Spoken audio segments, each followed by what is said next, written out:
And good evening, ladies and gentlemen. Welcome to debate night for Brownsville City Commissioner. In this case, we are doing District 3. We've got quite the lineup today. Should make for an interesting evening. And I'll get to some of these real quick. Kat, welcome. Eddie Torino. Eramo's been rubbing off on, man. Look who's late. Yeah, that's what you call being fashionably late, right? Good evening, Shonda. Without further ado, let's bring on the contestants. First of all, Mr. Carlos Elizondo, how are you, sir? Excellent, my friend. Excellent. Glad you could make it. Thank you for your service, what you do in the healthcare industry. I know that takes a toll. Roy de Los Santos, haven't seen you in a long time there, my friend. Been forever, Manny. I forgot what you look like. Right? How you doing, Roy? Hey, Roy, you want to know how much did you pay him? He had you on for 3 hours. I was only there for like 30 minutes, bro. I didn't pay him. I paid Bam. He was my partner. We tag teamed him on that. So I gotta talk to Bam first, then, to get the. There you go. Yeah, that's right. Also joining us, Jessica Puente Bradshaw. How are you tonight, man? I'm good. Thank you very much for having me. Hello, everybody. Excellent. I'm glad you can make it. And last but not least, Mr. Erasmo Castro, the self-proclaimed king of all media. King of all local social media. King of all social media. Okay. Sorry. And how's everybody doing tonight? Everybody, I know you guys were busy with another forum, and I just started hearing about this group recently, the old geezers, or what are they called? Geezers of Cameron County. Geezers of Cameron County. How did that go? That was a really well. That was a one-on-one for me tonight. But everyone's been on that show. It's been good. Oh, okay. You guys have all been on there already with the geezers? Yep. I have. Excellent. All righty. Let's go through some little hellos here. Maybe a roll call, if you will. Hello. Mila, welcome. Thanks for joining us tonight. Hello, Peppermint Patty. Peppermint Patty. And the question is, it's been asked before, why is it Osmo here in my opinion, as a at-large candidate? He covers the entire city, so it makes sense to bring him on these.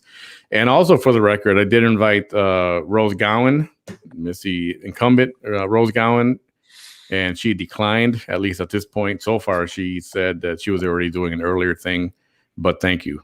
So assuming that she's not going to make it tonight, but the invitation was extended. Hilda, how are you? Abby, good evening. Hey, Kat, again. Lily, welcome. Everyone, welcome. And without further ado, we're going to go ladies first. Just a real quick, we're going to call this an intro, and I'll get to the rules of the debate after we do our little intro, but try to keep it to a minute more or less. And There's rules. There are rules, believe it or not. Yeah. Oh, rabbit punches. I got the red button right here. I got the red button. Local candidate Rules. So, if we will, let's start off with Miss Jessica Puente Bradshaw. A little intro about yourself, real quick. Nothing, for the most part. I believe we all know you, but there are some who still don't know who they're voting for or who you are. So, if you want to give us a little quick intro, we'll go around the room there. Absolutely. Thank you, Manny. Thank you, everyone, for being here, and thank you, Manny, for having me. My name is Jessica Puente Bradshaw, running for District 3 Commissioner here in the city of Brownsville. Election day, May 1st, and early vote 19th through the 27th.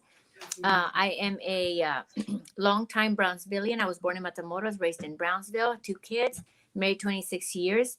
And I am a former middle school through adult education teacher, as well as a real estate professional.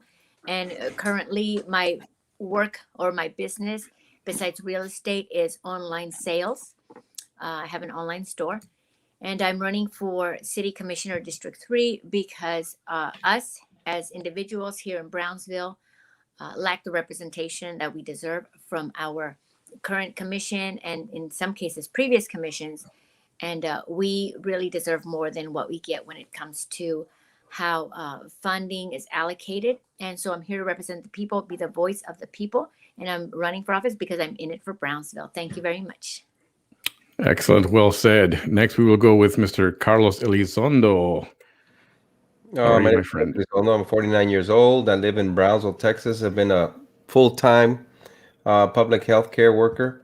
and I continue to do that. I'm a husband first and foremost, a father of 3 beautiful girls that all went to public school. I went to public school. I'm here to give back to the community like always and make changes in the city as soon as possible. May 1st, actually. Roy, I'll be there May 1st. Oh, Jessica, that goes for you too. Right. My But other birthday. than that, we have 3 great candidates in the District 3 race, so it's going to be very hard to get it. You got to get one of the best, so let's just put it that way. But none other than that, I'm just here to serve. Thanks, guys. Appreciate it. Very well. Mr. Roy de Los Santos. Hi, Roy de Los Santos, born and raised in Brownsville, Texas, 47 years old. Grew up on Southmost Road, BISD education, graduated Iveta High School class of 1992. I have an undergrad in marketing management and a master's in business administration. Over 21 years with AT&T, handling customer complaints and executive and regulatory escalations and being a troubleshooter for them and thinking of outside the box to have new great ideas implemented. Background in hospitality and tourism as well, and healthcare in the public relations and administration side of that. Lots of experience on boards in the community, both a nonprofit and a couple of civic as well, that have given me some great insight into municipal law and state statute. And I've had the occasion to go toe-to-toe with the commission before and with the city attorney's office before, previous administration, and with different department heads. And it's real easy. If we educate ourselves and do our homework, we can absolutely come out on the prevailing side. And we definitely want to give kudos to both of my opponents in this race. I don't think any of us is running against one another. I think we're all running for Brownsville. It's been a very professional, clean race, and I think that's what the citizens deserve. They don't want to hear the mud. They want to see us talk about the issues and who's going to make a difference. And like Carlos says, you've got some great choices here. Either way, I know Carlos is going to be there May 1st. I know he's talking about being in my swearing in. Thank you, Carlos. I appreciate that. Boy, isn't this competition great? Just a great camaraderie. You guys are awesome. And last but not least, Mr. Castro, Erasmo, and friend. Right. How are you, sir? I'm doing good. I'm a little bit distracted by Mr. De Los Santos' cat because I am a cat person, and I need to put my ass up here, guys. Manny. First of all, Manny behind the mic. Thank you all so much for holding this, and thank you so much for the invite. I was very excited to sit back and watch District 3 candidates, and something that has been shared by the candidates is I'm very, very proud that we have great choices for District 3. And I'm very, very proud that something Mr. De Los Santos mentioned. I'm very glad that the mudslinging hasn't been, prevalent. It hasn't been there. And it's what Brownsville deserves. It deserves candidates that are going to be out there and, showing what their platform is and what they bring to the table. And that's what I hope to bring. I hope to bring a lot of fact-based decision-making processes that I think have eluded us for far too long in the city of Brownsville. It seems that every single time that you bring up a fact, you're considered a negative, and I don't see it that way. I think that the only way that we're going to cure what ails us as a city is by discussing and working together to find the solutions to the issues that are affecting our city. And again, I think one of the reasons why District 3 has 3 great candidates. And why there are so many other candidates in the other races, guys, is because we see issues with the city of Brownsville. We think that the leadership, the individuals that have been, guiding us through this pandemic, through the February freeze and other mishaps in the past term, have failed us, and we want to be catalysts in regards to bringing that necessary change of direction that our city needs. So thank you all again for letting me on tonight. Thank you, Manny, and thank you, candidates from District 3. Excellent. Well said. And we are going to touch on a couple of quite a few little topics. You name it, A to Z. Real quick, for those of you first time on my page, I do welcome you. Feel free to give my page a like at Manny Behind the Mic on Facebook, and also at youtube.com/Manny Behind the Mic. And if you want to see some fabulous merchandise with Manny on your t-shirt, you can go to mannysmerch.com. and check out a bunch of stuff there. Even little onesies for your little babies crawling around with T-shirts that say some BAM-isms. For those of you who haven't met Bam yet, you'll see him later in the week. Bam's taking the night off. He says hello to everyone. So we will get started. The rules are, I will pose a question. You will get 90 seconds, a minute and a half to answer. If you need additional time, just give me a signal and say you need a little bit more, and we'll extend another 30 seconds for a total of 2 minutes if you need it. And anyone who wants to rebut or respond to any of the answers will be given 30 seconds also.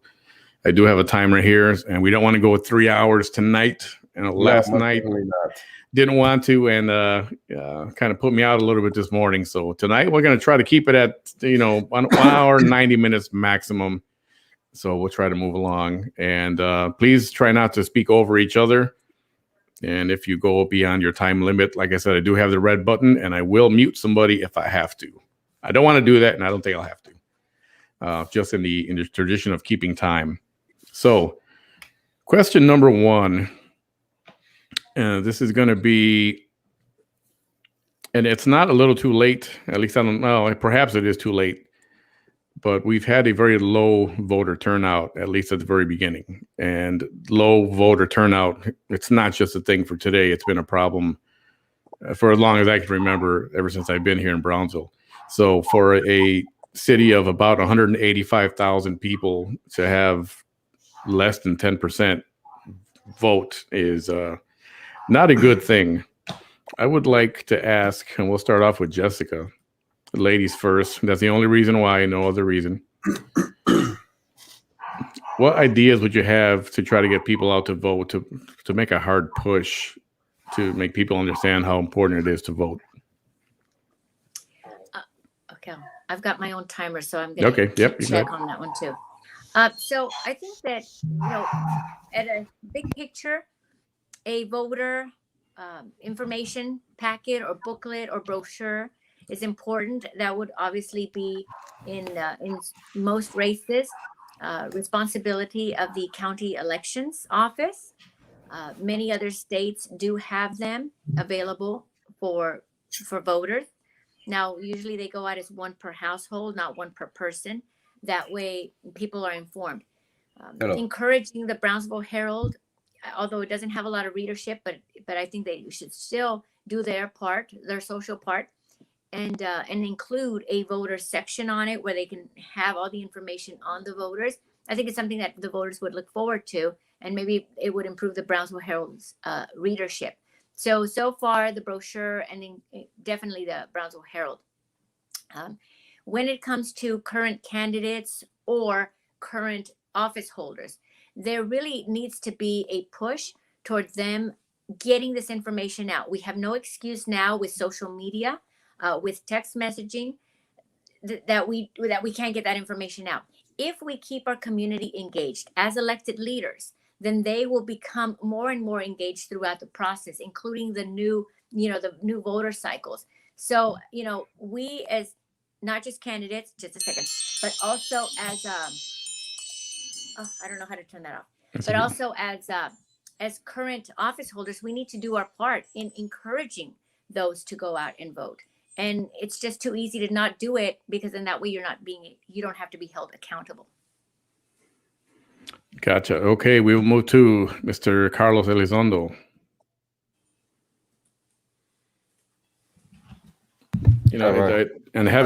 Just to expand on the question, I remember a time back in the 90s when there was a big push to vote, rock the vote, get registered, and it seemed like that just disappeared. So that's why that question. Is it my turn? Yeah, you can go ahead, sir. Don't start my time yet. Gotcha. You're good. No, actually, look, it's real simple. Today alone, I had people, calling me and trying to vote for me in the Villa Los Pinos subdivision. Real simple. Guess what? There is no early poll to go vote in that subdivision. So they went in there thinking it was at the school. Remember, Los Fresnos has a school district there. They went in there and they gave them a ballot. And guess what? There's no Brownsville. There's nothing happening for Brownsville voting there. So they told them, You either vote for what you got, or you go somewhere else to vote for Brownsville. And so that right there alone is going to turn away voters. The good thing about it is that these guys are very, very close to me. And so it was a group of them that said, no, we're going to have to travel to Brownsville. So they called me, hey, where do we go? And so I sent them the polling locations, and they had to travel from Villa Los Pinos, which is in Brownsville, into the city, either to the public library or New Horizon, went to the city, to the public library to vote.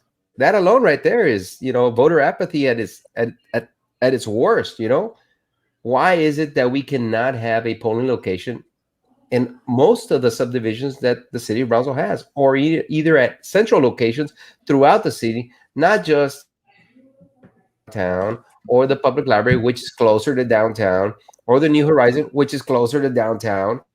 See what I'm saying? So you start creating this voter apathy because people say, it's too hard to vote, man. I'm not going to drive all the way from Brownsville when I'm in the outskirts of Brownsville to go vote. Forget it. I'm just not going to go. And so now you see the numbers. That's with someone that can drive. Now you look at the individuals who can't drive. People who use the public transportation. Guess what? They are not going to come to Brownsville to vote if they live in that area. First and foremost, where are they going to stand? In the middle of the hot sun? Because there are no bus stops on that side, or covered bus stops. Then what are you going to do? Get an Uber? You're going to have to pay to come in to vote? So you see this just keeps just stacking and stacking and stacking and stacking to where it creates a culture of voter apathy. And you're seeing that now. Very well said. Thank you, Mr. De Los Santos. Great comments by both of my fellow running mates in this race. And yeah, accessibility is key. And whether we're doing that through expanding the number of polling locations we have, or whether we're offering free bus transportation those days to and from the polling locations, and giving citizens the option to call and say, we've got the smaller transportation buses that we can use to shuttle people back and forth. It's all about access and ensuring the greatest access possible, and education, like the voter guide that Jessica mentioned, and that's come up in other forums that we've been in. Absolutely. In this day and age, easy to do it digitally. And for that segment of our population that is not tech savvy, we need to have printed ones as well. And whether we work with the precinct chairs, or whether we work with the churches, or whoever's in those neighborhoods that has a good contact and ties, we need to utilize them to make sure we're reaching the people so that they understand that there's an election coming up. They know what's at stake. They know who's running and what they stand for, and they'll have easy access to the polls on election day and during early voting. Well said, Erasmo. Well, it's a great question. One of the things that I experienced with the city of Brownsville during the pandemic is that, a lot of us reached out to the city of Brownsville, and, we let them know that we were here to serve the city of Brownsville. Again, one of the things that I make mention regularly is that I am the king of all local social media. And I say that, jokingly most of the time. But with that said, I reach a certain number of individuals here in the city of Brownsville. Why was it so hard to include someone like myself into the process, someone like Manny behind the mic into the process, someone like someone other into the process? Because something that Jessica Puente Bradshaw mentioned was, the Brownsville Herald is a failing newspaper, and you can see that in its structure, and you can see that in the way that it's reporting. So, guys, why is it so hard for the city of Brownsville to reach out there and say, guys, let's be inclusive and let's include everyone out there and have these individuals who have, a presence out in the community, have them help us out. This was during the pandemic. And I'm going to say it's the same thing in regards to voting. I just went to worship service right now after the first forum that we had. And I reached out to a couple of my church members. I said, guys, make sure you go out to vote. And they go like, go out to vote? And we're like, come on. And the issue is that we haven't had an informed community. And again, and as people may say, oh, that was being negative about the city of Brownsville. I'm sorry. It is ultimately their responsibility. Their responsibility to make something promotional out there to encourage and to educate folk that it's time to vote. Thank you. All right. Awesome. Thank you. Well said. We will move on to the next question. Ladies and gentlemen, if you have any comments or questions, you can put them up there. I will display most of them. We'll try to get to those towards the end of the evening all at once instead of throughout the session. I will go with Carlos Elizondo to begin this question. In your opinion, what is the most compelling or important issue that's facing our city at this moment in time right now? I think the biggest thing and the most important thing is what you see now is that there's a lot of bickering and I guess you would say the inability to work together because I like one person better than the other. And you can see that straight from the mayor. And so what happens with that? Let's say I was to win. You can see that the mayor is going to go and endorse the oppositions that I have, Roy de Los Santos. So you see that's how he's already creating an environment of unpeacefulness, of the inability to work together, because he's already showing what side he's on. He should be in a position, especially as a mayor, to sides, because whether Roy wins or I win or Jessica wins, he's going to have to work with all of us because we represent a part of Brownsville that expects us to do what is in the best interest for that district and the city as a whole. So by doing that, you create this I guess this culture of animosity of, and people start seeing that. And that could be also what the previous question was about is you start seeing, well, why am I going to vote for these people? If they're going to be bickering and fighting, there's not going to be any movement going forward. And you create this false pretense of the ability to have people cohesively move the city forward. So I think that's the biggest thing is just, we need to put our egos aside, accept positive criticism or negative criticism, because not everybody's going to like us. Not everybody likes me. Not everybody likes Roy or Jessica or anybody here. But if we get elected, we are going to be able to work with a group to make sure that the District 3 gets represented as a whole, along with the whole city of Brownsville. So I think that's one of the biggest things. Great question. Understood. This is Jessica Puente Bradshaw. You are up. Manny, you really have it in for me tonight, don't you? Oh, that's an excellent question. And I really loved Carlos's answer. And, and I'll just touch on that, although that's not my answer, but I like that answer because, yes. You can use it. I didn't mark it. Okay. The mayor, the mayors, and you know what? Let me just say this because we already heard what Carlos said, so I'm not going to repeat it. He was confronted in a nice way by several individuals about his post that he put out. His excuse was that it was done on his personal page, and therefore it didn't matter that he did that on his page. Now, I don't have an issue with him liking whomever he likes, but we as leaders of our community should be here to represent the desires of the community and the needs of the community, not our personal ones or whoever we've got special interest in. We are here to work together. As far as what is one of the most pressing issues in our community is the fact that people do not feel that they are being heard by their commission. When it comes to budget, when it comes to transparency, when it comes to, all these consulting, these fees for consulting firms, special favors as to who is going to be now taking control of, for example, retirement funds, et cetera, et cetera. The people want to know what is happening, and we could say and blame it on the people and say, well, you should be attending the city commission meetings. Well, it doesn't empower any member of the community to attend city commission meetings when they have public comment. And we as a commission, and I say we because, we're candidates, but as a commission, we don't even acknowledge those comments. We don't say, thank you for your comments, or please reach out to me with that concern. We listen to them, we mute them, and we move on. So far, it's what a lot of the community has been seeing.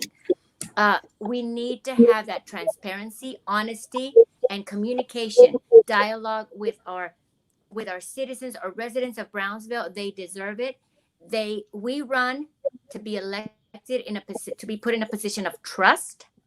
And I honestly, there are a lot of people out there who are not seeing that, and that is very upsetting. So that's another major issue that we have in our city. Thank you very much. Erasmo, please. Maybe timer. Guys, the number one pressing issue for the city of Brownsville, it's very, very clear, guys. We, as the people of Brownsville, we do not have a seat at the table. We truly don't. Unfortunately for us, there is a group of individuals who are running our city, who are sitting on the city commission, who opt to keep that tight-knit, controlled little group up there in regards to the representation on the different boards and committees out there. And I'll make mention of this very, very quickly. I truly believe that the ideals of the individuals who started the ordinance or the concept of having these boards committees was that every single section of Brownsville have a seat at the table. Unfortunately for us, we don't. There's individuals in District 1 and in District 2 that are not a part of, just an example of the PUB board or the GPEC board. Well, no one is a part of the GPEC board or the BCIC board, guys. And that is very, very unfortunate, because I am sure that the individuals who live in District 1, District 2, they want to express their ideas, their beliefs on how to push Brownsville forward. We do not have a seat at the table because individuals who are in power right now, who have the leadership roles, exclude us. They cut us off from the conversation. And if we dare to speak out against anything that is being done, we are labeled as negative. We are being labeled as troublemakers, guys. And it's very, very hard to have this communication with individuals who are completely not accessible to anyone out there unless they are out there pandering for our votes. It is the only time that they become accessible and they want to sit down and have coffee with you. Well, that needs to end. We need commissioners. We need a mayor that will be accessible to everyone and who will make sure that the city of Brownsville as a whole has a seat at the table. Thank you. Very well said. And I believe Mr. De Los Santos. Most compelling and important issue facing our city is infrastructure. No doubt about it. Our roads, our bus stops and transit, trash pickup, our electrical grid, all of these are nowhere near the high levels and high standards that we should be setting for our community. We know we can do better in all of these areas, and accountability is where it's going to happen. And I've had this conversation with several citizens. When it comes to brush pickup, the fees for garbage collection come on the PUB bill. That means the city collects those fees. If that company is not keeping up with pickups as per the terms of the contract, they don't get their check. You hold that money back until they're meeting the service levels they were contracted for.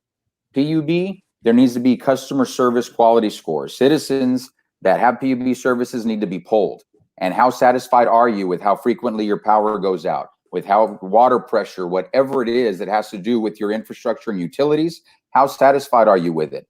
And if those scores are low, the executives at PUB and that board needs to be held accountable. They need to implement the changes to fix it so that customers are very satisfied with it. And if they can't, then we need to replace them with somebody who will.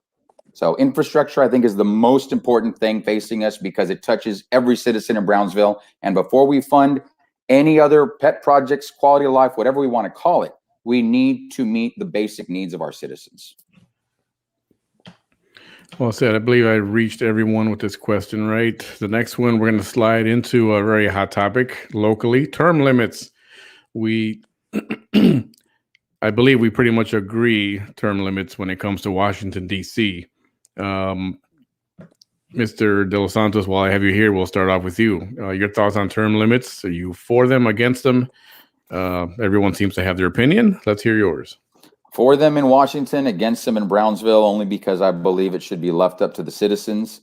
And I say that because we talk about the power of an incumbent. Well, the first problem is you need to have contact with a commissioner to be able to get things done. And that's ridiculous. Any citizen, every citizen, whether you know the mayor or not, whether you know a commissioner or not, should be able to pick up the phone, call a number, say, I have a problem, and that problem get fixed. So that's very, very important. And that way you're not beholden to a commissioner, and that commissioner is not accruing power to do that. The other reason is, and I think about it in these terms, and Jessica gave a great example in one of our previous forums where she said, if you do a good job, then they'll move you up to an at-large, they'll move you up to mayor, whatever the case might be. And that's true. But I think about it in terms of like this race here, you've got 2 districts and an at-large. Let's assume both of the districts are at the max term. They can't run for re-election in their districts anymore. And the at-large is just finishing his first term, so he is running for re-election. Let's say these guys, stroke of luck, but we've had 3 commissioners that are doing stellar things for Brownsville. They communicate, they're accountable to the people, they're doing good, they're taking care of basic needs. Well, guess what? Now we have to pit them against each other, and we have to pick which one of the 3 we're going to keep, and who knows what we're going to get in the districts. I would rather the citizens get to decide whether or not they want to keep their commissioner. You know, we talk about not wanting career politicians. If we're setting up a system where you're encouraged to run for higher position, then you get to a place where there's salaries and there's perks and there's benefits and more power. That's creating a career politician. Let them serve at $10 a meeting. Let them be good public servants, but hold them accountable. Loud and clear. We're going to jump to Mr. Erasmo. I know you've got opinions on this. Just one or two. Let me start my timer. Let me say, guys, I am for term limits, and I understand what Mr. Los Santos is saying. But let me say, folks, one of the responsibilities of we as community leaders, because I consider all 3 candidates for District 3 community leaders. And let me say that one of our responsibilities is to encourage other individuals to come up and, who have the want and the desire to serve the city of Brownsville. And I think the responsibility is even greater for a sitting city commissioner who is out there. And let me say that if in 8 years the city commissioner has not done everything that they've proposed to do out there, what's to think that they're going to accomplish it in 12 years? I mean, we've got a current city commissioner that's been out there for 12 years. And I'm sorry, he has not served the citizens of Brownsville as a whole in any way, shape, or form. And again, guys, I think that if we were a little bit more inclusive in regards to bringing individuals into the fold, onto the table, more individuals throughout the city would be wanting to serve. I know a lot of young folk that are nipping at the bit. Just this week and this weekend, I had 2 individuals who are aspiring to be politicians here locally. Unfortunately for us, we lose that talent because we have no economic development. Our students, when they go study away, they don't come back to our city. We need them to come back. We need to encourage them to vote. We need them to encourage them to run for office, and we need to help them along the way. Because if we don't grasp onto our youth and encourage them to run for office, then the corrupt political machine that exists here is going to absorb them and going to mañarlos. So, guys, it is our responsibility to pass on the baton to the next generation with new ideas. Very good. We're jumping to Jessica. Okay. I was trying to get the timer going, although I don't think it works. So okay, you're good. I am for term limits.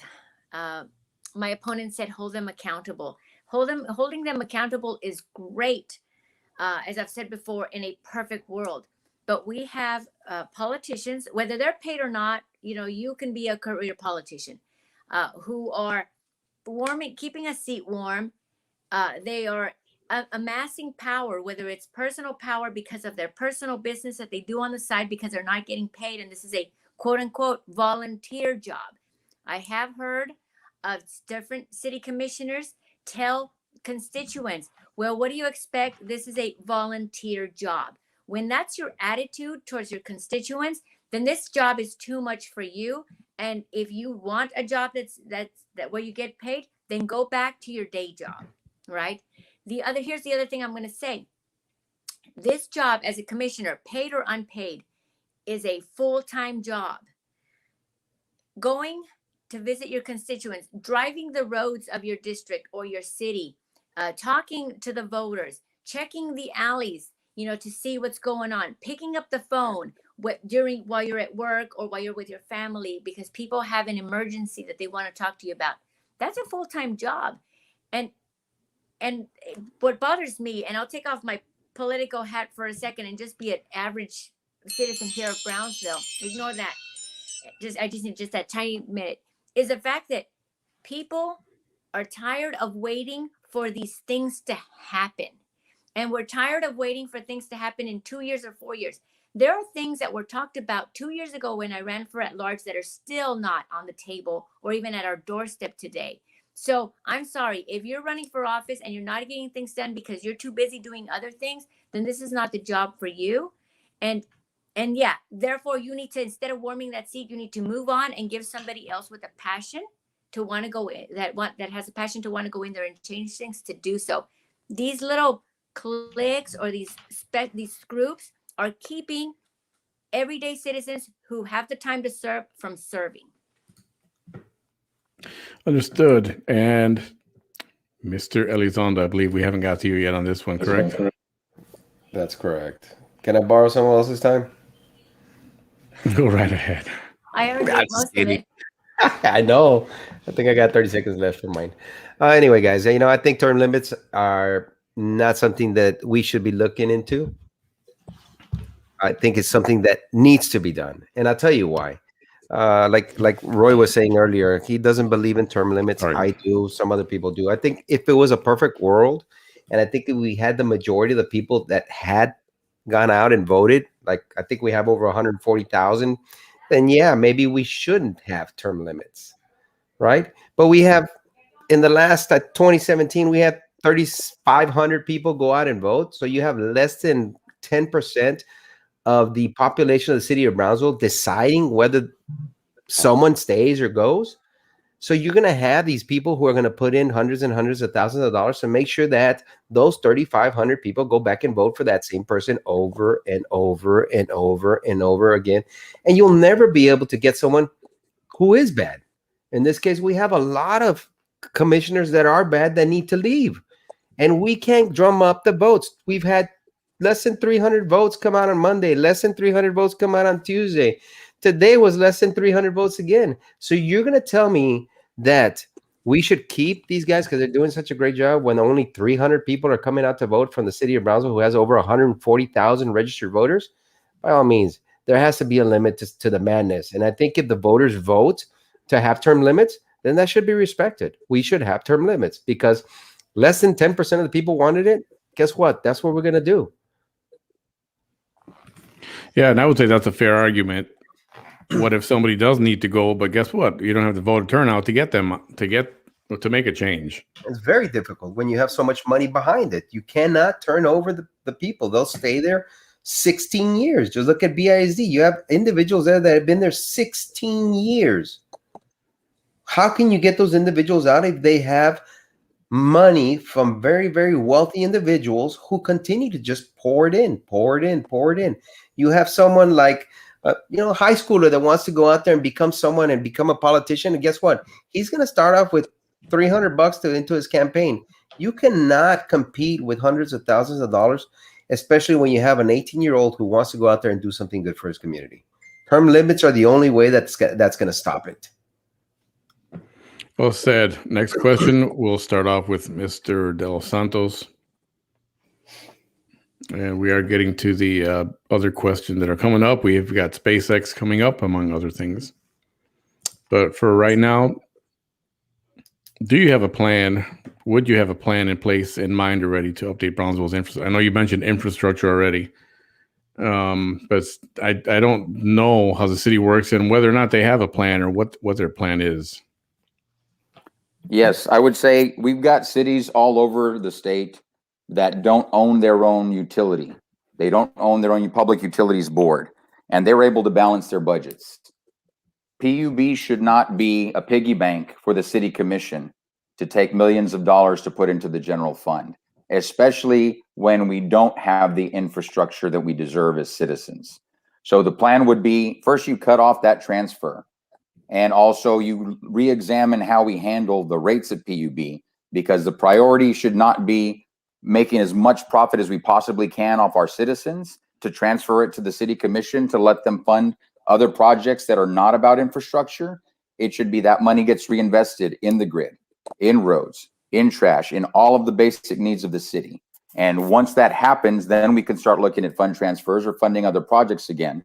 But the plan is reimagining how we handle those monies at PUB, reinvesting them in our grid. And we may have to go to court. We may have to sue ERCOT, because we should not be dictated by anyone about how we manage our power. When there's a winter storm and we've got a power plant that we could turn on and we've got a dome that we can open up, but we're being told you have to have rolling blackouts, even though we can produce the power for our citizens and people die as a result of it, that's a problem. And we've got to take them to court so that we become independent from them, just like they're independent from the rest of the nation. We need to do that. We have an obligation to do that for our citizens. Understood. Thank you for that. I'm going to jump to Erasmo. Let me put my timer. I got you. You're good. Guys, let me say I agree with Mr. Los Santos, and just to say a little bit more, I'm not going to repeat. But guys, let me say one of the things that the citizens of Brownsville need to remember, folks. Remember February freeze. Remember that week where it was never more clear how bad our current city commission has failed the citizens of Brownsville. You know, I'm very, very glad that there's 3 great candidates running for District 3, because there was no representation for District 3 on the city commission for the past 4 years. None. And that's just very, very unfortunate, folks. But, you know, it's not just anything against the current city commissioner in that seat. We had no representation. We had no active participation from anyone on the commission, not even our mayor, during the February freeze. Guys, it took 3 days. 3 days to open the FEMA dome, and then it was only open for as a charging section, guys. That is uncalled for, guys. And one of the excuses, because they're all good at making excuses and pointing fingers and saying Abbott and President Trump and President Biden, and they forgot who the president was. But let me say, guys, they're all great at making excuses, but they refuse to accept responsibility for anything. And I said it before, I said it publicly, and I'll say it again, guys. We understand that no one could have planned or prepared for what happened during the February freeze, but we should have been prepared for something. We were prepared for nothing. There is no excuse, people of Brownsville, there is no excuse for us going without power for 5-6 days when we put into the pockets of a Tenasca deal and a PUB $135 million that we have yet to see as a community. Understood. Thank you so much. Carlos Elizondo. Were you looking for Jessica and she's not there? Yeah.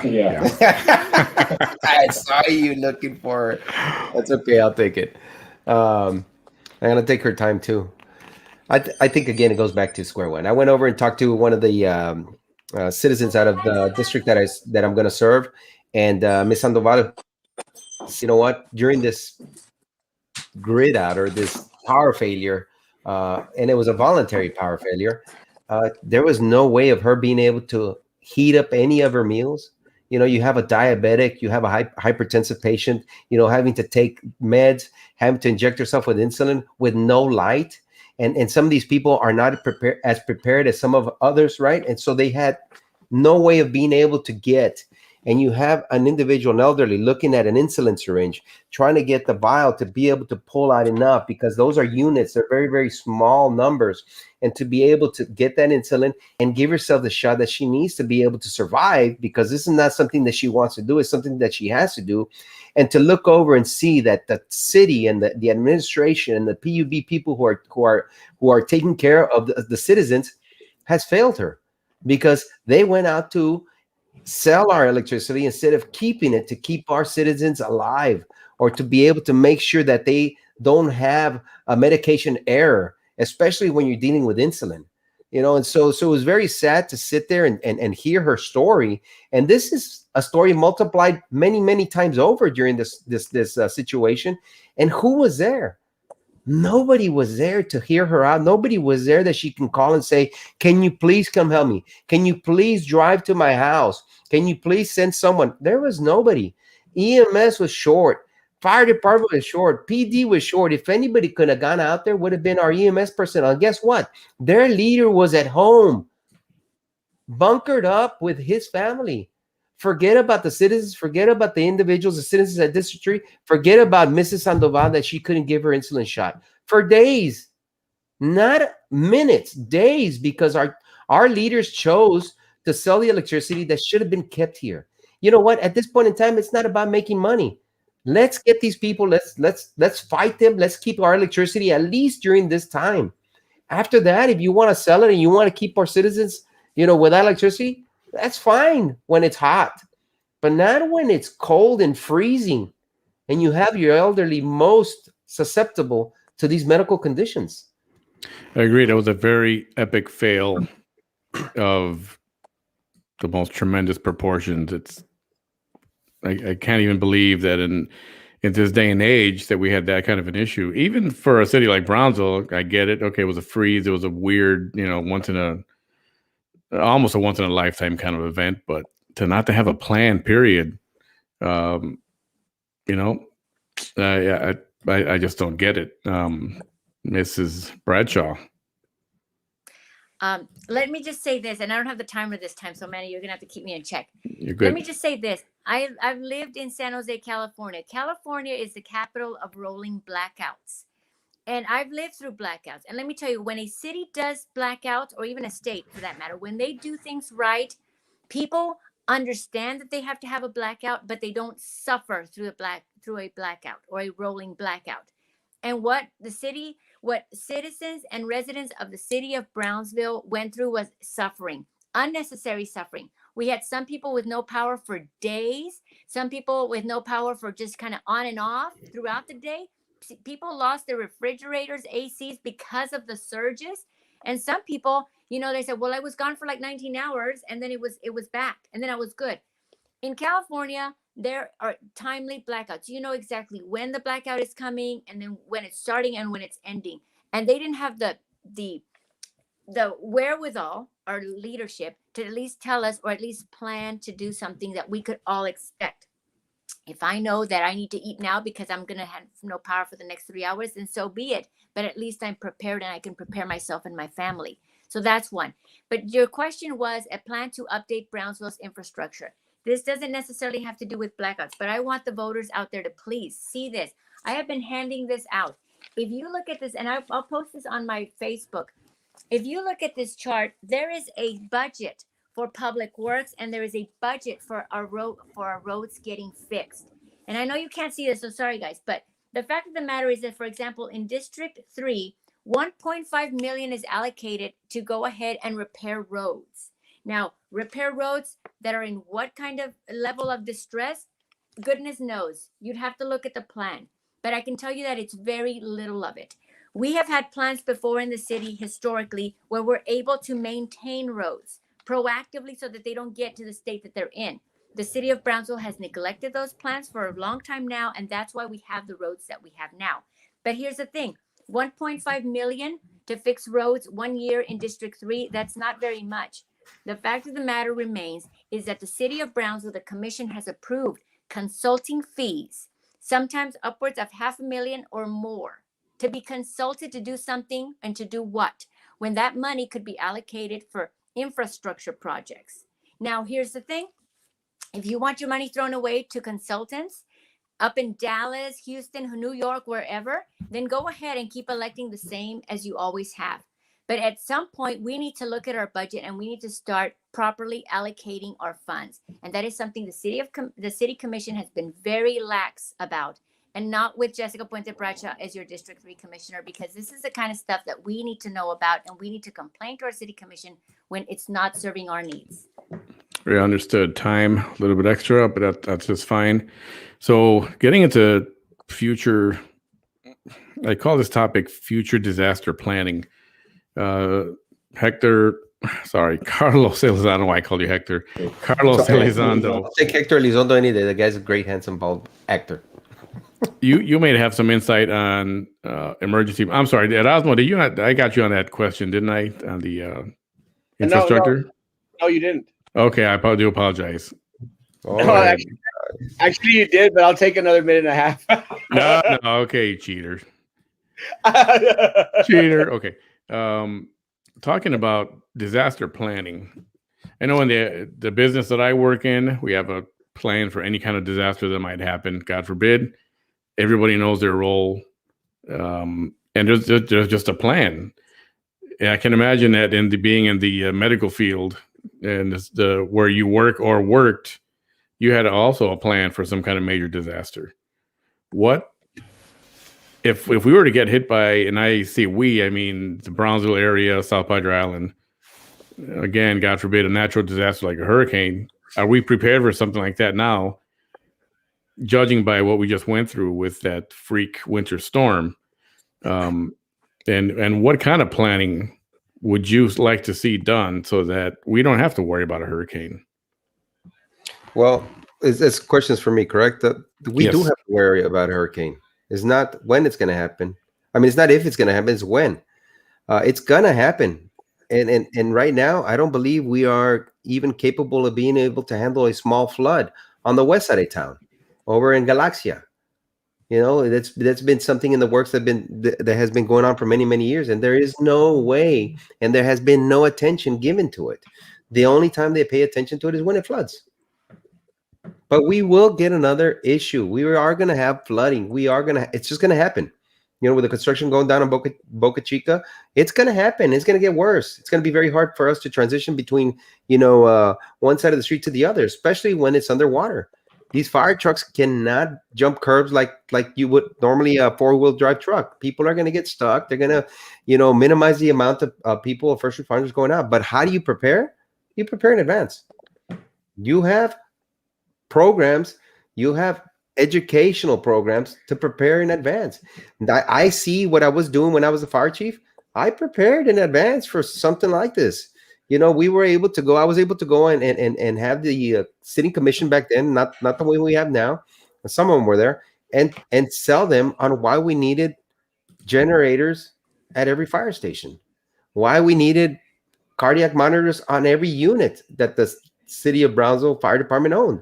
Why is it that we needed to have everybody a paramedic trained? Why we started under my leadership the in-house paramedic program. We were preparing for something like this, and once politics got involved in the fire department, it stopped. And you saw the delay in the response, not because of the guys, but because of the administration that's there now. They are playing politics. So how do we prepare? We continue to keep these people keep them doing what they're supposed to be doing. Get politics out of the departments. Let them do what they were trained to do, and let them do it well. That's what they trained their life for, So prepare now, not when it happens, and take advice, even from the person that you hate, because maybe that guy has the best advice for you. Egos must be put aside. Agreed. Mr. De Los Santos. Absolutely. Emergency preparedness is part of my platform. We've seen where the gaps are, but I have not seen anything to indicate to me as a citizen that we are mobilizing as a city to address filling those gaps and making sure that if there's another storm like that in a year or 6 months or whenever, that we're ready for it. I haven't seen anything as a citizen to show me that if generators are needed in one place, it's not going to be pulled from the dome, which could save lives. There needs to be a dedicated generator at the shelters that are going to be set up for our citizens. Dedicated. It cannot be pulled for any reason, because we're talking about life and death, and being able to hold a meeting does not trump saving the lives of citizens. So we've absolutely got to have a plan. We have the experts in the city who can tell us how you prepare. We know what hurricanes are. There's up northern states that deal with winter far more severe than what we do. How are they able to weather it? There are ways. We need to adopt those ways and implement them here in Brownsville. But it's all about holding the people, controlling the money, and with the power, holding them accountable and making them do the right thing for the citizens. But we need a plan. We need to inspect it, ensure that the resources are dedicated to it so that it can be mobilized and implemented when something's coming, not after it's already hit us. We need to hold our elected officials accountable, and the people making 6 figures a year at PUB or the city of Brownsville accountable to ensuring that is all in place. Well, Jessica. Question again on the screen, Manny, if you don't mind. Just Yeah, want to not make at sure all. that I Here. am answering. Yes, future disaster planning. So we experienced a little bit during the freeze, and as everyone else has mentioned, the likelihood of it happening again, we don't know when, but it's likely that it will happen again. And so we absolutely need to be prepared. Now, preparedness at our leadership level is a fundamental. Preparedness when it comes to PUB is fundamental. Preparedness when it comes to our city manager is fundamental, and when it comes to our governmental departments, that's fundamental. But we're forgetting something that's a huge part of our community, and that's just leadership liaisons. We have a huge network of our community that are in positions of leadership at their own level, whether it be through churches, community organizers, nonprofits, school districts, at school districts, whether it's BISD, whether it's the charter school system, whether it's TSC, Southmost College. What are we doing to encourage these individuals that are in these positions of leadership to be part of that voice, that network, that one, they are trained in case of emergency as to what to do, how to perform, open up your buildings, set up shelters of your own within your own buildings. And then how do you get that message out to the people of your congregation, the people who volunteer or who are part of your organization? We need to work together as a community. We should not always only be dependent on our leaders in government because they may not be able to get to us. Obviously, it's our responsibility as individuals to be prepared with food, with 72-hour kits, and that's basically a backpack with food, water, and clothing, blankets, that sort of thing. But also, like I said, engage our community to help us get that message out. We've all been there where we can now, as neighborhood watches, we take care of our elderly or the young ones. And so really, I guess what I'm advocating for, and under my watch, it would be, let's start engaging the community together, make them feel like they're part of the community so that we can all work together to get us through any disaster, whichever it may be. Thank you very much. Erasmo. Well, it's a great question, guys. And let me say that before answering, before my time goes up, guys, we have amazing personnel, amazing people in the city of Brownsville, working for the city of Brownsville. We don't only have amazing individuals working for the city of Brownsville, we have amazing individuals working for PUB. The problem is, guys, that they're never let loose in order to do their job in an efficient way, guys. I mean, the city spends $975,000 a year on consultants, guys. All our money goes on consultants. All our money goes on hiring more individuals to help the city manager for some reason, because the office is jam-packed with 5 other individuals, and we absolutely don't know what they do for the city of Brownsville. And it kind of sucks that we have to go out there and get more individuals to form a disaster plan for the city of Brownsville. And look, it's not really even that complicated. Just bring in a lot of the personnel from a BISD, and they'll tell you, they prepare for different things that are coming, that are possibly coming their way. They have these fire alerts, fire alarm, fire scenarios, different other types of scenarios. I know that there was going to be a training school for our fire department personnel, or anyone that wanted to be a part of the fire department personnel. The problem is that whole project was scrubbed. I think, and I might be mistaken, it was a project that was instilled by Mr. Elizondo, but it went to naught. And they were going to use, supposedly, this Casa de Nylon building that we paid $2.3 million for, that was appraised at $600,000. But again, it's good money being paid for bad structures, guys. And we got to put our money where it's going to give us the biggest bang, man. And we need to make sure that the employees that we hire to these key positions in the city of Brownsville, they know what they're doing, and bring forth solutions. Why are we paying the city manager more than $250,000 a year, and his assistant $200,000 a year? And amongst all these individuals, high-paid individuals, none of them can produce. And aside from all the other consultants, none of them could have produced a plan. No one can come forth and bring a plan. Bring together all entities here in the city of Brownsville. They'll give you amazing ideas to bring a disaster plan forward. So I want to throw this question out there just as a random on top of what we're talking about. This comment was put up by Abel Vela. There was absolutely nothing the city could have done differently. This was an issue that has to be seen at a state level. Do you guys agree with that comment? Absolutely not. I wholeheartedly disagree with it, and I'll tell you why. Since I got Erasmo up here, we'll let him. I'll give you a minute to hit this one. I'll start because I'm already here, Carlos. Elizondo, please wait. Let me say, Abel, no, that is wrong.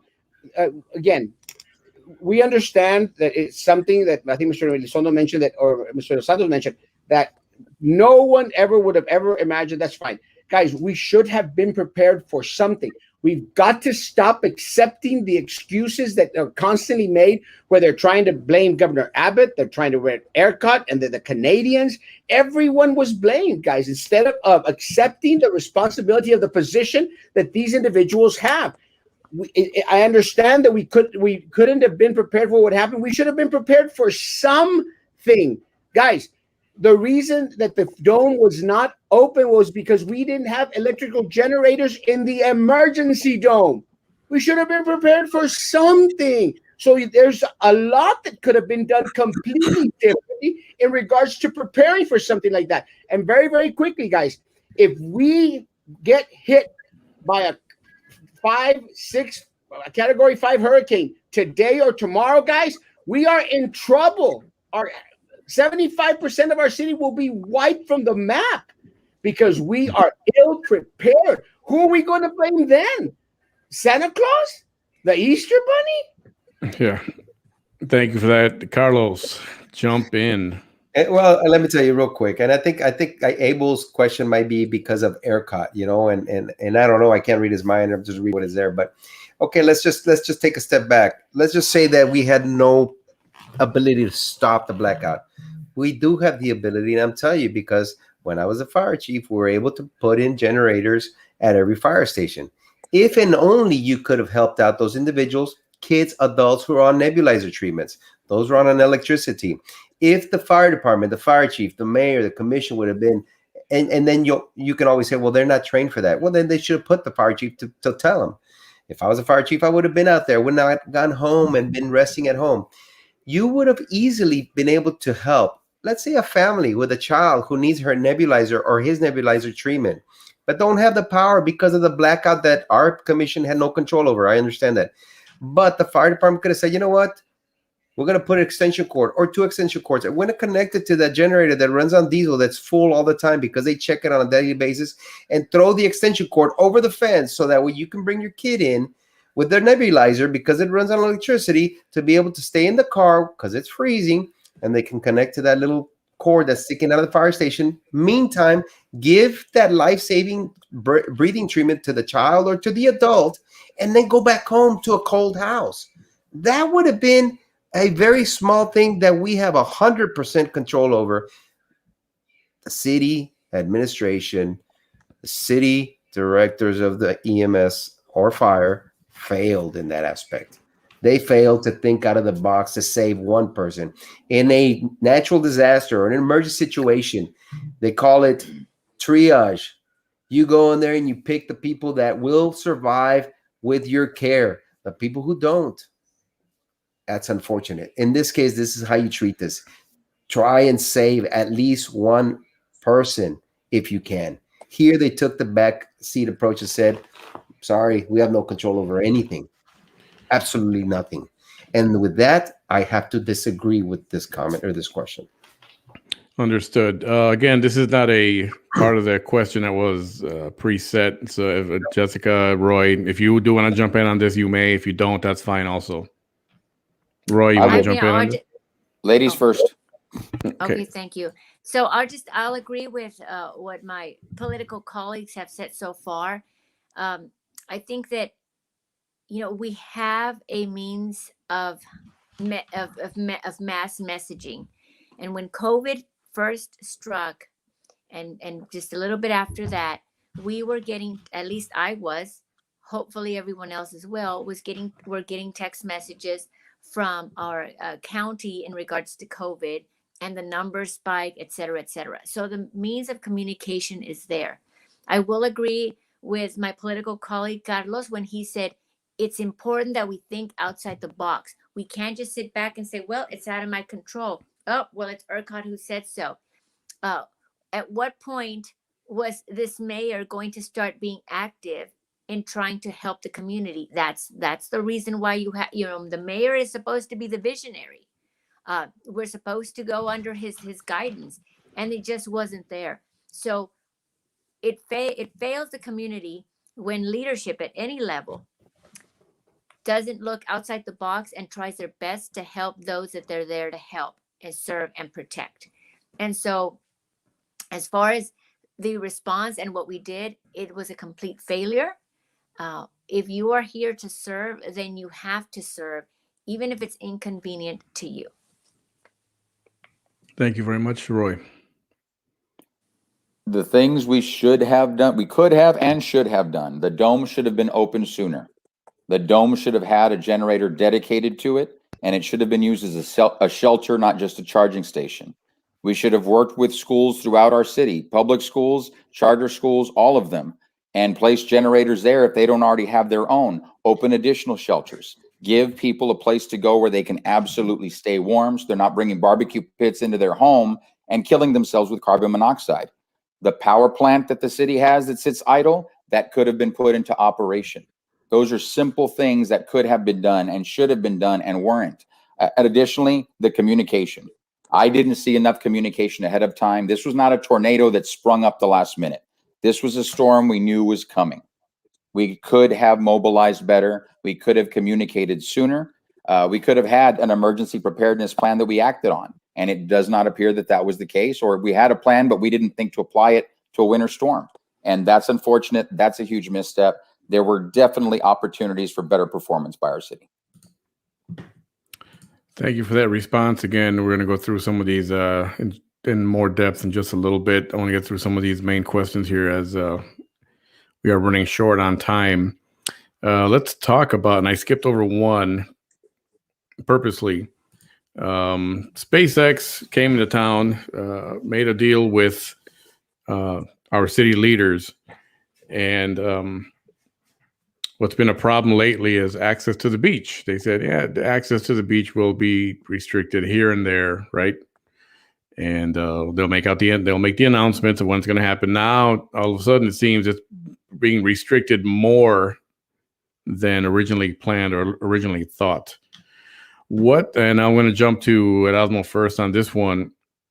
What would you have? How would you handle that situation to keep Elon Musk and SpaceX, I will say SpaceX, accountable to what the original plan was? And what about the opinion of, well, let's build another road, a different route to get to Boca Chica Beach? Not that that's so easy to do, but your opinion on that, sir. Well, let me start off by saying I agree with Mr. Los Santos. The mayor of the city of Brownsville, the city commission, they failed us. They failed us for a while, and it is what it is. It's not being negative. It's a proven record. They failed us in regards to representing we, the people of the city of Brownsville. And I made mention of this at a previous forum, and they got all uptight about it because every single time that you call them out in regards to beach access, our beach, part of the culture of our people in the city of Brownsville, they say, well, it's Cameron County. Oh, it's Texas, up in Austin. And they're the ones getting. No, folks, let me tell you, I want a city commission and a mayor of the city of Brownsville who's going to go out there and fight for the rights of the people that voted for them to be in office. I didn't go out there and vote for ERCOT. I didn't go out there for the deal that was made between the state of Texas and Elon Musk. And I'm sorry, the beach here in the city of Brownsville is one of our jewels, as is the airport, as is our zoo. What's next? Are we going to start to give away every little right, every little thing that we have that makes Brownsville special, guys? Let me tell you, for too long, we have not taken care of the gems that make Brownsville special. We haven't, and they've started to deteriorate everywhere. We need individuals out there that are going to hold Elon Musk accountable and say, heck no, no way, Jose. Going to go out there, and if it has to deal with the county, we need elected officials here in the city of Brownsville that are going to go to the Cameron County Commissioner's Court and say, guys, get your butt in gear and start being advocates for the people of Brownsville, and not for every single special interest that you want to go out there and give a tax abatement to. Enough of tax abatements, enough of bowing down to all these individuals who they throw 30 pieces of silver at the feet of these folk out here in the city commission, and they all throw themselves on the floor trying to fight for them to put them in their damn pocket. Enough, guys. Let's elect individuals who are going to fight for you, the people of Brownsville, and that which makes us special. Thank you. Now we'll go to Ms. Jessica. I will. I'll add along to what Erasmo said. Where are our county commissioners when it comes to all of this? What have they said in regards to the debris that is falling, that is polluting our environment down on Boca Chica Beach? That's what I'd like to know. What are they doing to reach out to us, and what are they doing to reach out to Elon Musk? Now, I don't have any personal issues with Elon. I don't know the gentleman. I'm sure he's very nice, and he's doing some, he's doing some philanthropy, which I welcome, of course, to our schools and to our city. He's just trying to do what's right, but at the same time, it's coming short. It's falling short in some ways, and we have to have the representation. We, as commissioners, anyone who is elected as a commissioner needs to be the voice of the people. And I've said it before, and I'll say it again. If a segment of the population in a district has an opinion or is being affected negatively, or we see those effects, those negative effects, then we need to be that voice of the people to whomever is harming the area, the district, the community. I'm afraid that in many cases, what the people of Brownsville are seeing right now is that we have a commission who is, one, not listening to the people, and two, is more concerned about the looking good or staying friends or in favor with somebody like Elon Musk. And that's okay. I'm not advocating that we go get in a fight with a man, but we do have to speak and make our voice heard and our concerns heard.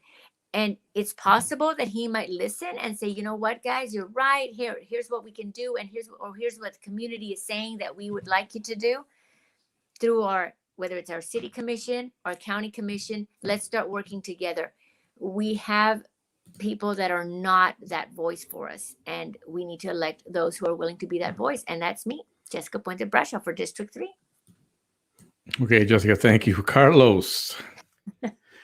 SpaceX Boca Chica Beach access. It's comedy. Let me tell you one thing. I heard some talk about it, and I have to agree with Roy. Yes, the mayor did fail us on this attempt, and the rest of the commission has failed us because of this. I don't think a road to SpaceX or Boca Chica is the answer, just like the bridge to nowhere wasn't the answer. I think all it does is create more avenues for the current commission to be able to siphon money to individuals who have a lot of money to make here in Brownsville on the back of our taxpayers and our poor people. Because guess what? Poor people do pay taxes too. Yet they are the ones that at least vote because of this voter apathy we were talking about. SpaceX might be a great project. We just don't know too much about it. I just think they've taken over too much. I think they've taken away a lot of our abilities to go and like Erasmo was saying, to go and have fun at the jewel that the city of Brownsville owned, because we don't own it anymore. It was sold to the highest bidder. The highest bidder was Elon Musk. And so that jewel was taken away not only from me, my children, but everybody behind me, my kids' kids. They will never be able to go out there and enjoy the night times of being out there. We used to leave high school and go out there and have fun on the beach and go fishing at night. And it was all five brothers, we go out there and fish and camp out. And stuff. That is gone, guys. That is gone because our current commission, the mayor, has given away our jewel to the highest bidder. And he will tell you in his address to the city, he told you that Elon Musk is bringing in more monies to the downtown area. He has told you what his potential plan is to give away more of our jewels that our kids will not be able to enjoy because of like I was saying, 30 pieces of silver. And yeah, Roy was right. They have failed us in this aspect, in this avenue. They have failed not only me, but the generations behind me, man. And I think that is very sad. How are we going to be able to take that? By not allowing the people that he considers his team to be elected to the positions that the people want back. Those positions are the people's positions. And he is trying to continue to create that team. And I'm not disagreeing. He can pick Roy. Roy's a good guy, and he'll do good for Good for District 3. But he is trying to create a team. It shouldn't be a team of politicians. They should be individuals representing a team of citizens. That's how we are able to progress. That's how we're able to break these common grounds that these people have, and the attentions that they want to do with their pet projects, and how to be able to just do things that benefit the select few. Thank you very much, and I will end this question, Mr. De Los Santos. Yeah, on abatements, too often we put up our share, and then those companies, after benefiting from that, end up pulling out, and the citizens got the raw end of the deal. Abatement packages can be put together as a plan, but until those companies deliver the first 100 jobs, 500 jobs, 1,000 jobs, where you're employing local citizens with good paying wages, then you can start to see some of those benefits, not before. The taxpayer should not be footing the bill for you if you're not delivering for us. When we talk about SpaceX, I am pro SpaceX. I think it's a net positive, but with the original bill of goods we were sold is not what we've got today. We had a certain type of rocket that was coming to do a certain type of function, and we've gotten away from that. We're now looking at Mars. We're now possibly adding the moon from here at Brownsville. And now we've got way more closures than we were told we would have. So we did our part with the abatements and the deals and smoothing the road, both Austin and the county. And while it's outside the city limit, the city leadership jumped on board and supported it. We did not object. We did not raise better issues. Now that we are seeing they're taking way more and benefiting than what the citizens are based on what we were told, that needs to be balanced out. We need to work with Austin. We need to work with the county. We need to hold them all accountable and say, how are we going to compensate the citizens? And when we talk about a road, when I talk about a road, definitely not controlled by the city commission or the city of Brownsville at all. No fat cat deals, no compadre deals, and no taxpayer money. Elon Musk should pay for that out of SpaceX pocket, because they're the ones who are impinging the citizens' access to a public beach. This isn't California. We don't sell beaches here. You cannot buy beaches here. It belongs to the people, and we need to ensure access for the people to those. So you're okay with, and anybody can jump in on this one also, the idea of why don't we just have him build another road, a different access point to the beach? Are you okay with that? No. Absolutely. Carlos is not okay with that. I'll tell you why. It's like I was mentioning earlier. It's going to be like the bridge to nowhere we had at the port. Eventually, someone's going to have to pay for it. Just like SpaceX. He is not paying for SpaceX alone. Our taxpayers' money, and I can understand Boca Chica is county, but the road to Boca Chica belongs to the city of Brownsville. So we are not just saying, we stand our hands and say, it's the county's problem. No, most definitely not. The city to Boca Chica, the road to Boca Chica belongs to the city of Brownsville, and we should have the ability to go in there and say, and we do have the ability to go and say, enough is enough, guys. We will not sell our children's or our citizens because a millionaire comes in to give us rockets. It is a great idea. It's great, but we should not be giving anything that belongs to the citizens of Brownsville because of a great idea. Should we embrace it? Most definitely. But we cannot give anything away that belongs to us. So no, a road will only create avenues. You're going to have what they call, how do they take away people's property when they can't afford it anymore because of gentrification? Eminent domain. Eminent domain. That's exactly what they're going to start doing. Eminent domain, because we need to build a road. Whose house, whose grandma, whose grandfather is going to lose their property because we need to build Elon Musk road to SpaceX. Erasmo wants to jump in.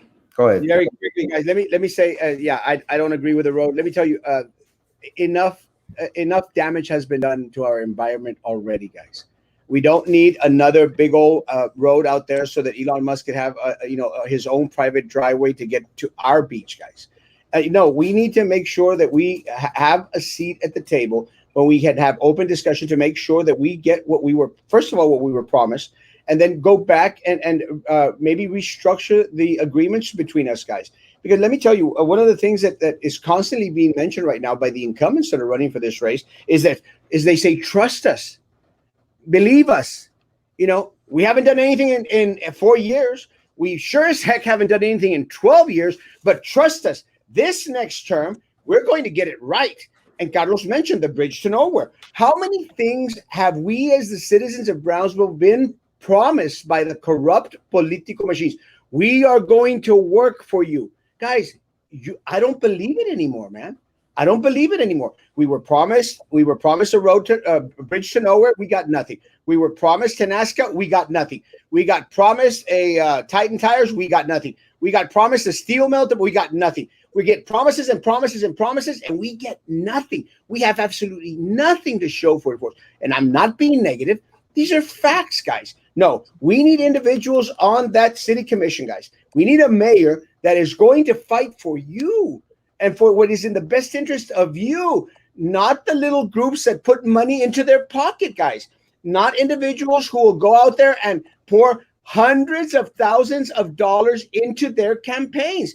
And someone brought this up that I had made mention of it. Yes, and I made mention that previous election 2 years ago, guys, easily over $150,000 per candidate that won was spent on this race. That is uncalled for, folks. Uncalled for. Because at the end of the day, these individuals who have spending $100,000, $150,000, $200,000 on a campaign, and guys, the reports are there. These individuals are not going to be beholden to you, the citizens of Brownsville. They're going to continue to give away our beach. Next, they'll give away our zoo. Next, they'll give away everything that is Brownsville, and it's got to stop, folks. It really has to stop. Does anyone else want to jump in on this one? If not, I can move on to the next. All right, very well. Speaking of SpaceX and Elon Musk, much has been made about, as you know, the announcement last month, if I'm not mistaken, that Mr. Elon Musk would donate $10 million to the beautification of downtown Brownsville, among another $20 million to the Cameron County education system. My question is, first of all, your opinion on that $10 million and his wishes to beautify downtown Brownsville. I know a couple of you have much opinion on this, and I know somebody's jumping up and down, but I'm going to make you wait for a second. Ladies first. Some have said, many people are being negative about this. Instead of being, happy, excited, and grateful, it's turned into cynicism, and it's become a not necessarily a happy point, which you think may be a happy situation. However, Elon Musk, it's his money, right? Apparently, and he's got his reasons for it. Miss Bradshaw, what say you? Oh, it's one of those, Manny, that it's so unfortunate that we live in a city where historically we've been burned so bad by our local leadership, by our politicos, to the point where when money comes our way in this in the form of this philanthropy, it's not the money that scares us, it's who's going to get their filthy little hands on it next. That's a terrible thing. It's a terrible mentality to have. I'm sure that Elon Musk is getting great tax benefits for giving money away like that. I mean, that's part of the budget of anyone who has this amount of money, whether it's him, his company, his corporation, what have you. It's welcome money, absolutely. But we know that there is a group of insiders within the city government, and their compadres, their friends, their members of boards, what have you. Listen, I've been to meetings where there was money being promised for people who owned or could possibly have historic property downtown. And by the time you sign up to do that, by the way, you see all the same faces there. By the time you as a regular citizen go, that money is long gone and has already been allocated to a select few. I'm sorry, news alert, it happens. I'm not going to drop names, but we all know that they're there. And so the fact of the matter is that here we have Elon Musk trying to do something good for the community, but we know that the majority of downtown is there, has been serving, and is there by, and is owned by an elite force few, that can, in some cases, not my words, but other people's words as well, can get away with things.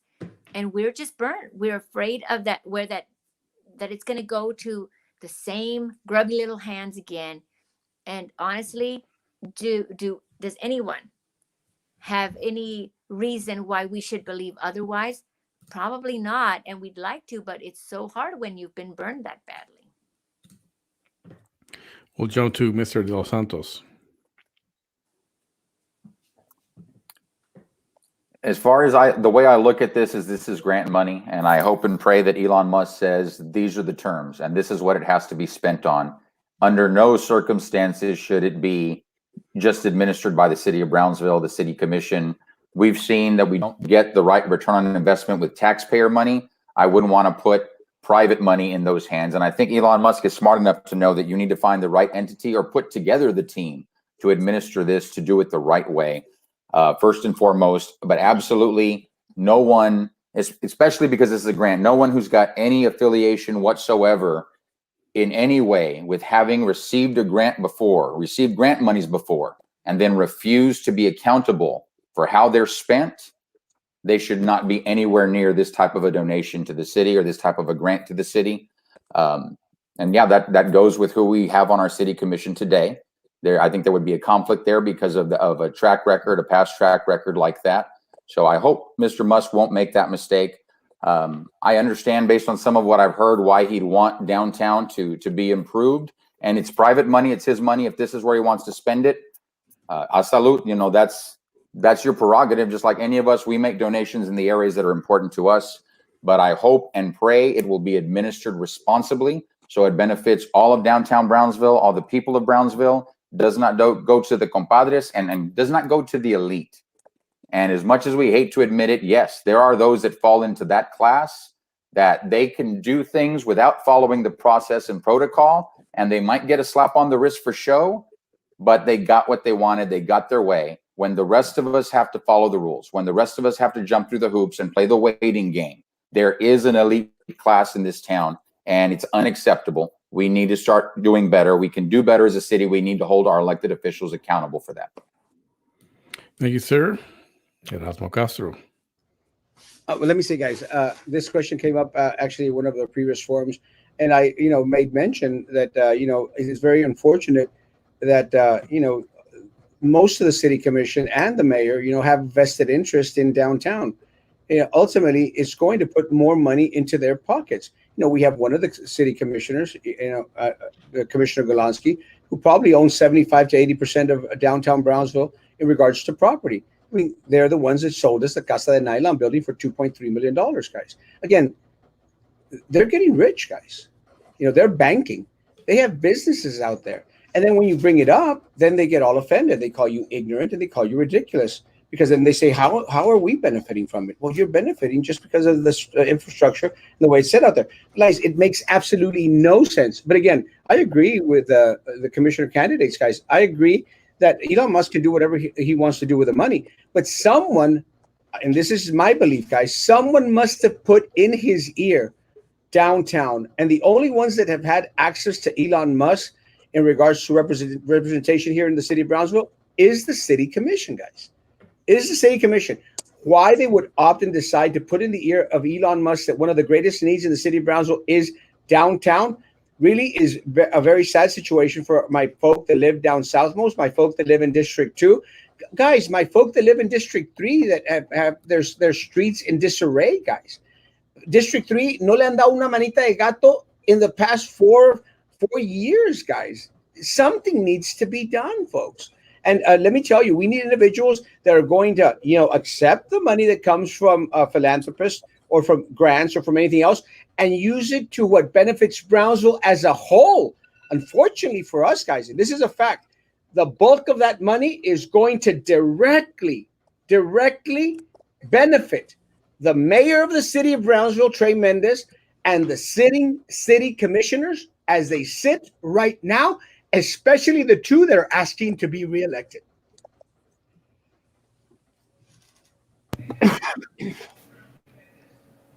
Okay. Who would like to comment on this next? I can go on if nobody wants. Hold on, I haven't commented yet. Carlos, go ahead. It's real simple, guys.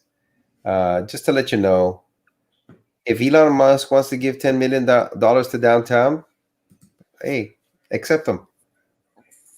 And that's fine. Just don't use any more taxpayers' monies to put downtown. That's what I'm saying. They're accepting $10 million because they have the ability to shift it to downtown. Okay. Can't do anything about that, right?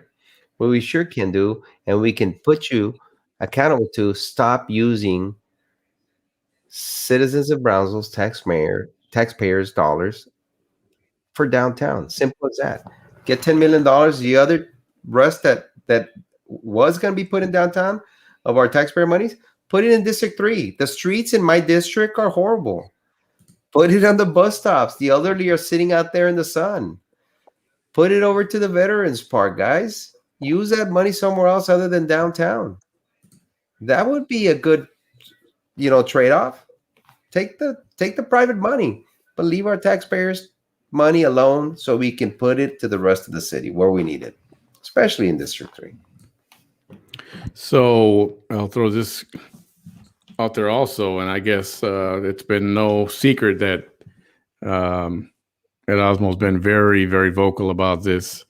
And when people started talking about, well, people are negative, people are too negative, I think it's no secret that they were talking about Erasmo's views and his thoughts. So you have, I keep saying, yes, be optimistic. In my opinion, the city needs something to look forward to. It's been like this for such a long time. And I mean, would you argue that, let's try to turn this into a positive and, hope for the best. And like I said, accept it, trust it, but verify it. And that's the only way this money is going to be put to good use, is to keep somebody, to hold them accountable and keep track of what is happening.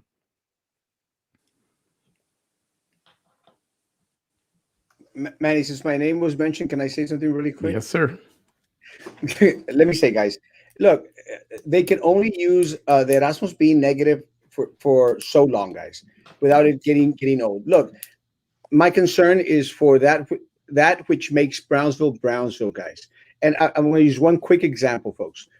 The Gladys Porter Zoo, folks. The Gladys Porter Zoo put up a GoFundMe page this past summer in order to feed the animals. So did our Camille Playhouse, guys. And so did our children's museum, guys. Guys, that is uncalled for, guys. Why in the city of Brownsville are those gems that we have having to create GoFundMe pages, guys? I mean, really, man, it's uncalled for. We just want leadership that puts all resources that we have to bring back the Brownsville that a lot of us grew up in, because I grew up with Gladys Porter Zoo being one of the 10 top zoos in the country.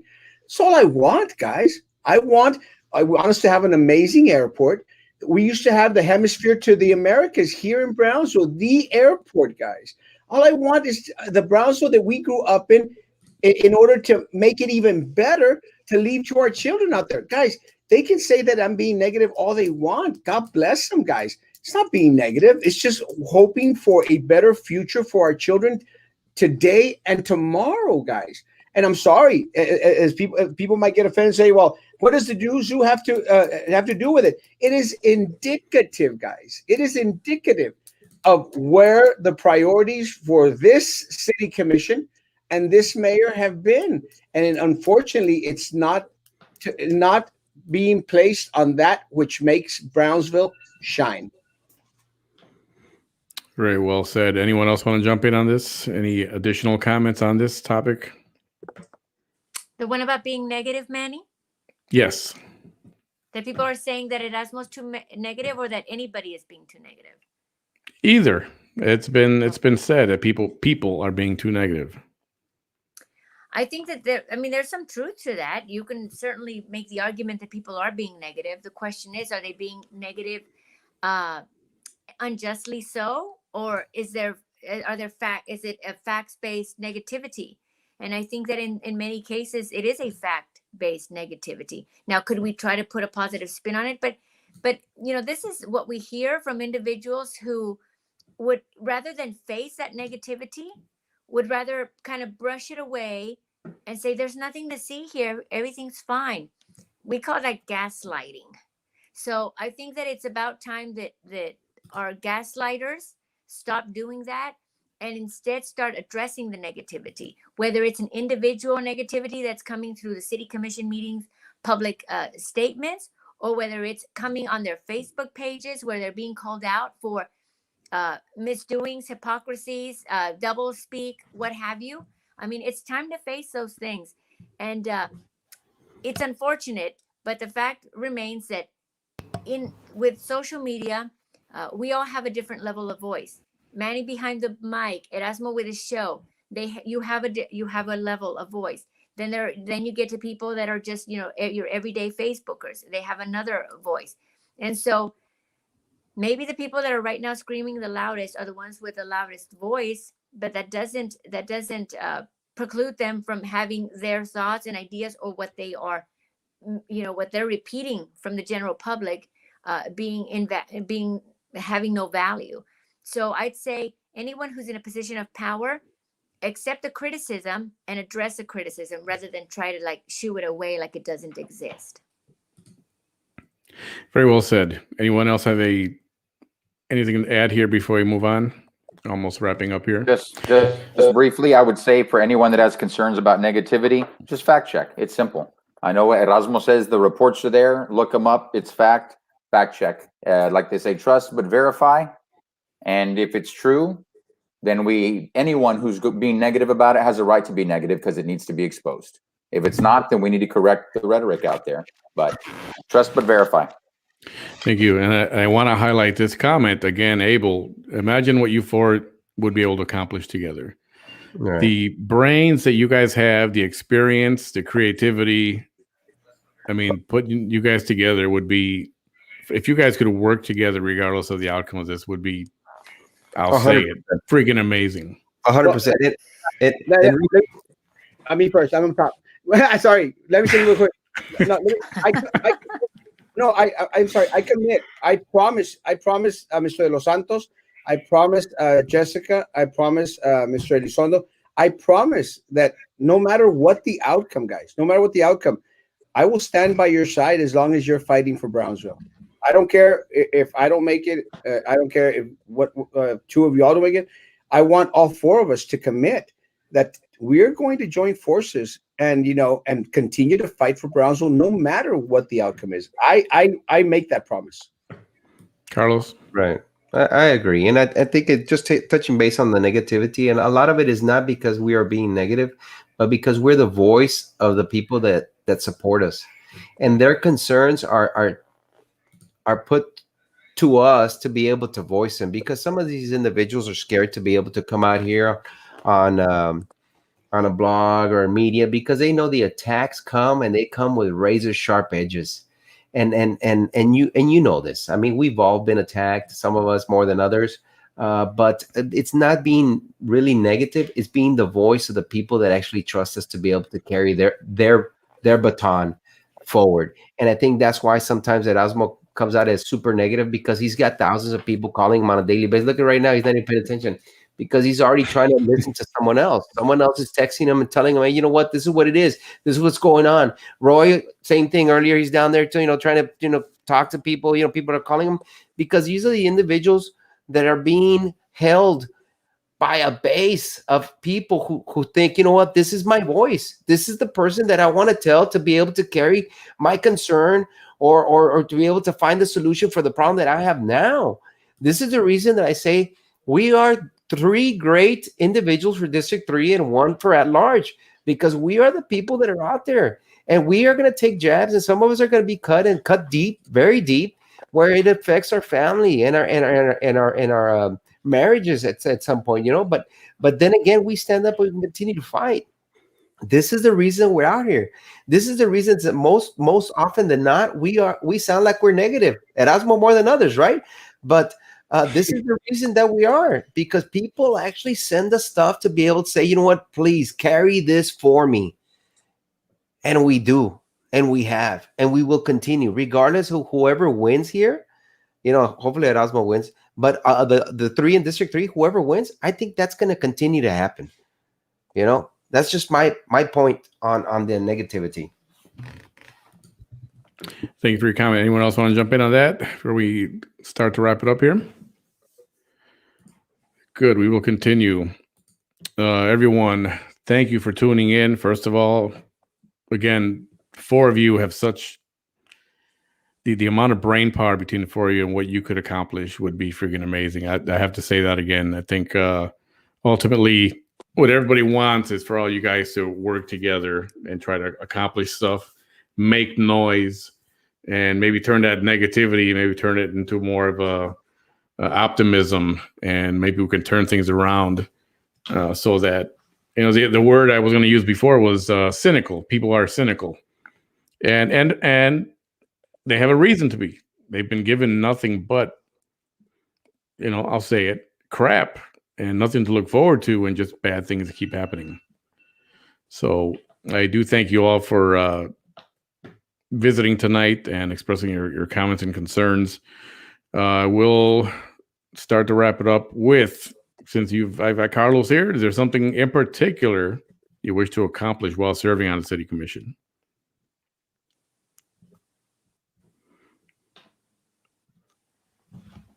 Carlos, your turn. Did you get that, Carlos? You're up. I'm sorry, guys. My little girl's asking me permission to spend the night at her cousin's, so I apologize. I remember I am a father first and foremost. Yeah. But, someone else take the question real quick, because I was addressing my little girl. Okay, let's go to, Erasmo put his hand up. Fine. At large. Let me say, guys, one of the things that I want to do is I want to make sure that we go over the structure for all the boards and committees here in the city of Brownsville. I want to get the input from every individual throughout the city of Brownsville. I care about my Southmost area. I was born and raised down Southmost, and I want to make sure that the people from Southmost have equal representation on the PUB board, GBEC board, zoning and planning, and everything else. I want my people from the Land O'Lakes area, from District 2, from back there by Rivera. I want a representative from there to be on these boards and committees. And I'm sorry, guys, but I feel that the committees that are most impactful in regards to the tax dollars that are being spent and the monies that my people are having to pay, guys, are jam-packed with yes people that are beholden to the majority of the individuals that are on the city commission right now. Guys, we have an amazing opportunity here to bring individuals that are different, that are new, that are going to hold not only fellow commissioners accountable, or the mayor of the city of Brownsville, or the city administration accountable, but are also going to look in to hold accountable the individuals at PUB as to why these individuals make close to $1 million in salary, guys. And for what? How have they benefited us? Look, I just got a comment, and yes, I do get a lot of comments regularly. Just got a comment in regards to, hey, I just saw a picture today of the city manager.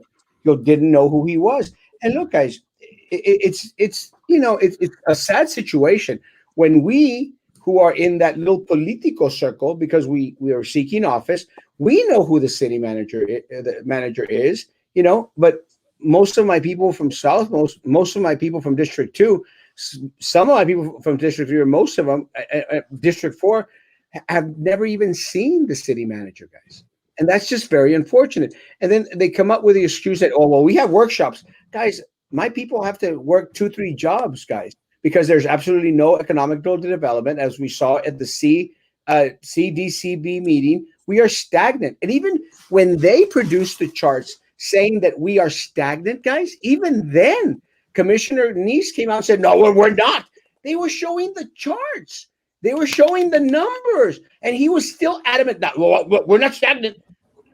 They're showing you the information, but it doesn't matter how much truth, how many facts, how much evidence you show. They're still going to say that you are wrong, you're ignorant, you're ridiculous, you're negative, because that's the only thing they do, that they have. verbal insults against facts. Let me tell you, facts wins. Thank you for the comment, Mr. Roy Los Santos. In is there anything in particular that you hope to accomplish if you are elected and serve on the Brownsville City Commission?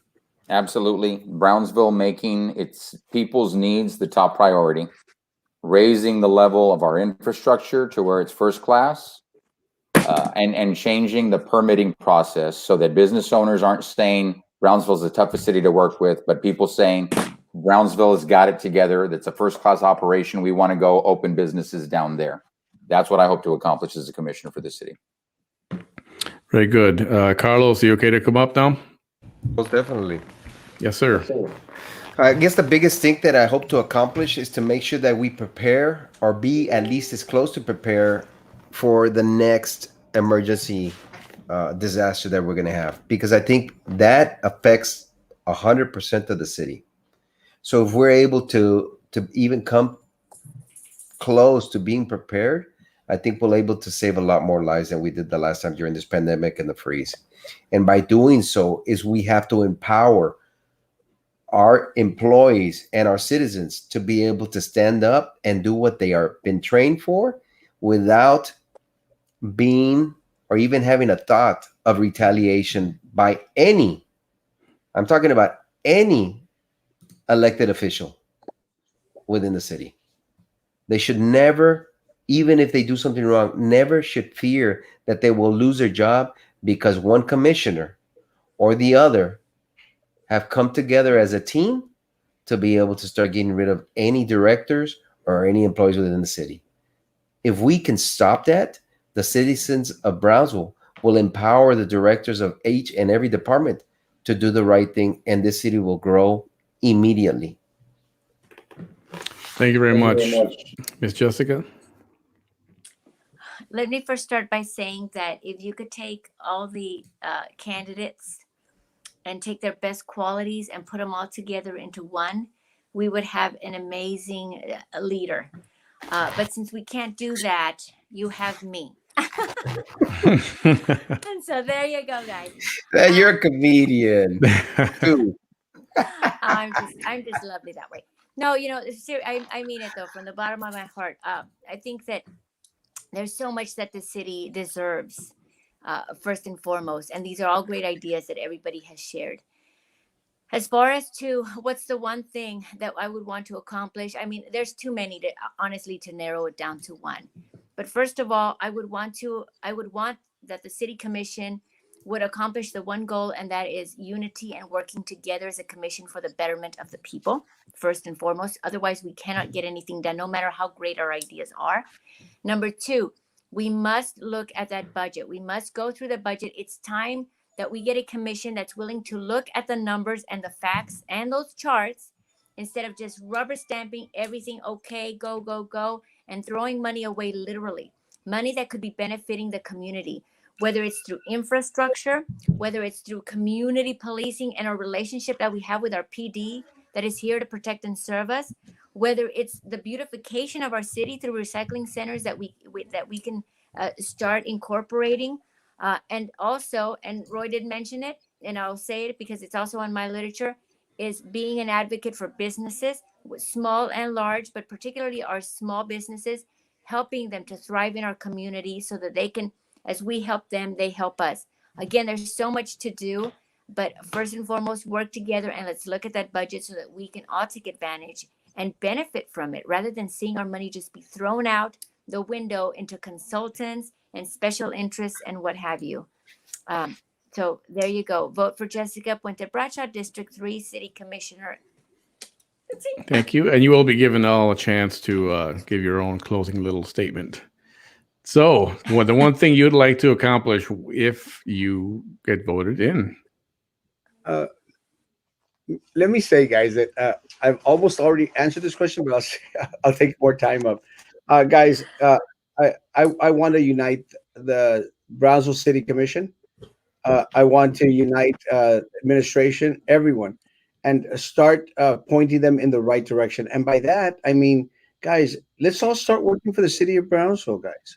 Let's all start focusing on things that benefit Brownsville as a whole, and not a selected few, not only downtown, and not only the individuals that put money into Mayor Mendez's pocket, Commissioner Golonsky's pocket, Rose Gowan's pocket, or Ben Neese's pocket, guys. Let's start putting the money back to work for the citizens of Brownsville, folks. So again, I want unity. I want to work together. Some people have asked, like, and asked, well, will you be able to work together with the individuals on the city commission? Let me tell you guys, as long as they are focused on making Brownsville better, not their personal portfolio, guys, making Brownsville better, you better believe we're going to work very, very well together when elected to the city commission, guys. But for that, folks, is that I'm going to say this again. I've said it before. I need your help, because I don't plan to sit on the commissioner's chair and call it my seat. That is your seat, guys. That is your seat. And you need to be represented, and your interests need to be there. So no, I'm not going to go in there and be a rabble rouser and start calling everyone names and stuff once on the seat. And I've proven that on the BISD board, guys. I've proven that. I'm going to go in there and represent your special interest, call out corruption, and if need be, guys, go all the way to law enforcement, which I've done before, to the FBI, and point out and share evidence, guys. I work for you now. I will work for you tomorrow. Just need you to unite, and let's make them unite and push Brownsville forward and beyond. Thank you. Who has not commented on this yet? Roy, did I hit you on this one yet? Yeah, I think I did. Which was this question? I'm pretty sure I answered this one. I was just This short and was sweet, though. yeah. What is there something you would like to accomplish? went As through it. yeah, Yeah. I did. Okay, I think we got everyone. We got everyone. Gotcha. Now, in closing, and we'll start with the smiling Mr. Carlos Elizondo. There's a chance. I'll give you 90 seconds, probably 2 minutes a piece. I don't need Why that should much. Why should we vote for Carlos? I think I bring an all-rounded individual. I'm from here, love being here. My family's from here. I want to keep them here. I think what you get from me is 100% dedication, 100% of the time. That with my experience and the work that I used to do, I was always available for any emergency that was out there. If anybody, they used to tell me, "What are you doing here?" I had police officers telling me, "What are you doing here, Chief?" "I'm working." "What do you mean?" "Well, yeah, but we always see you everywhere." "Well, because I'm a working chief. I made sure that I was everywhere. I was inside homes when it was burning with the guys. I was at the fire scenes. I was at the site of an accident. I was holding people's hands in the hospital. I was doing it all. That's what you got from me. That's what you'll continue to get from me as your city commissioner for District 3. I will continue to be out there doing it regardless of the outcome. One of us is going to get elected. I really do hope it's me. But if it's not, I'll continue to support my community and the city of Brownsville that I love. Thank you, Mrs. Jessica Puente Bradshaw. Why should people elect you? Do I get 1 minute or 2? I'll give you 2 minutes. As long as I want, right? No, thank you. Thank you, Manny, for having us. Thank you for hosting this forum. I really thought it was going to be a debate, but it's actually, it has turned out to be more of a forum. But I do appreciate it. And I really appreciate the viewers that are watching today. Obviously some are for me, some are not. So we all of us as candidates bring different things to the table. As far as Jessica Puente Bradshaw and what she brings to the table, everyone out there, I have no reason to be in the city commission to in any way make my pockets bigger. And by that, I mean that I'm not here to improve my status in the community through my business and the city commission. I'm just a private citizen with concerns who also happens to not mind being the voice of a community and those that have some trust in me. And I will represent you equally as best as I can to my abilities, faithfully, with transparency and honestly. I don't have any sort of skeletons in my closet as far as, the judgment calls that I've made in the past. I think that when we elect leaders, we want leaders who will make the right judgment calls, not only in their public life, but in their private life, in their careers. And so I've always made the call to serve my community, to serve those that I service through my teaching, real estate, and whatnot. So I am asking that you take a look at my record, take a look at what I stand for. Contact me if you need more clarification. I'm here to work for you, and I'm asking for your trust, your confidence, and your support in this upcoming election. Its early vote has already started. We have until the 27th to go out and vote. I'm asking again for your vote, Jessica Puente Bradshaw for Brownsville City Commissioner District 3. And so I hope that you'll trust me with that. And I would love to represent you on the city commission and work with you and our current commission, whomever they will be, to get Brownsville moving forward, because I am in it for Brownsville. Thank you. Thank you, Jessica. Erasmo Castro.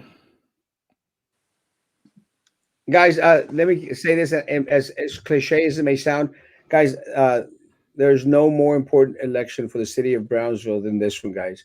And let me say what I've stated regularly, and I'll continue to state, the proof is in the pudding, guys. We just went through a worldwide pandemic and a statewide disaster, and we as a city, leadership and administration, failed.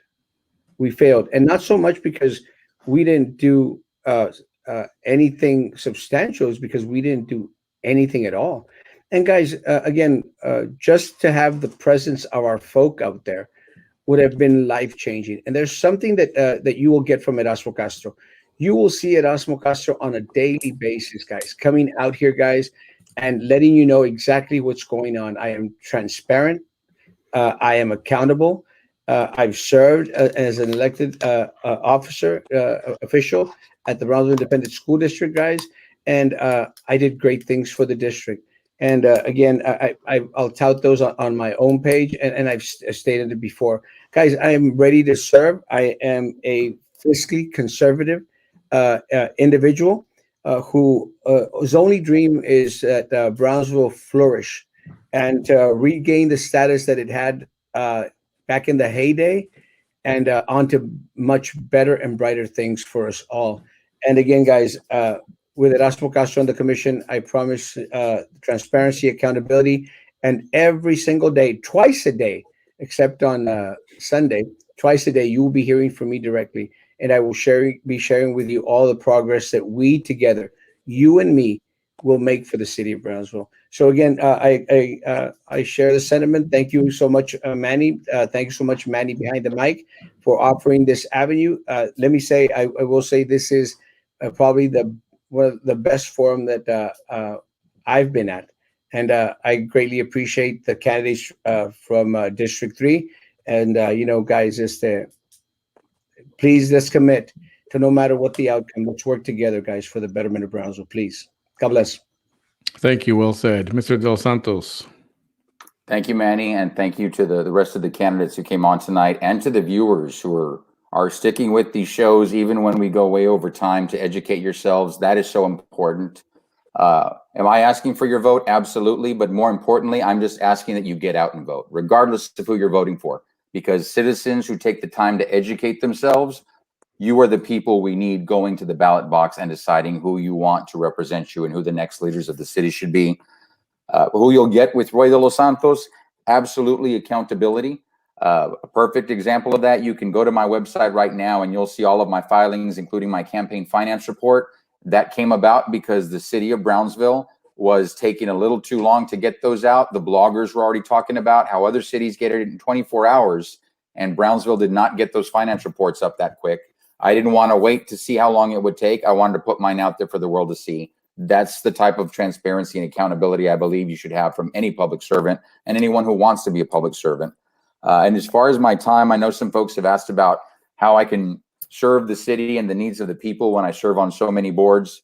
I will be resigning from no less than 3 boards if I'm elected your commissioner, 2 of which will be the city boards that I serve on, because I do not believe that commissioners should be sitting on boards in any way, shape, or form. The commission's job is to be the check and balance, to hold those boards accountable, and you cannot hold them accountable when you're making yourself the board member. That's a problem. We need to fix that. My promise, my guarantee, I will not stay on any of those boards. I will not accept any of those seats.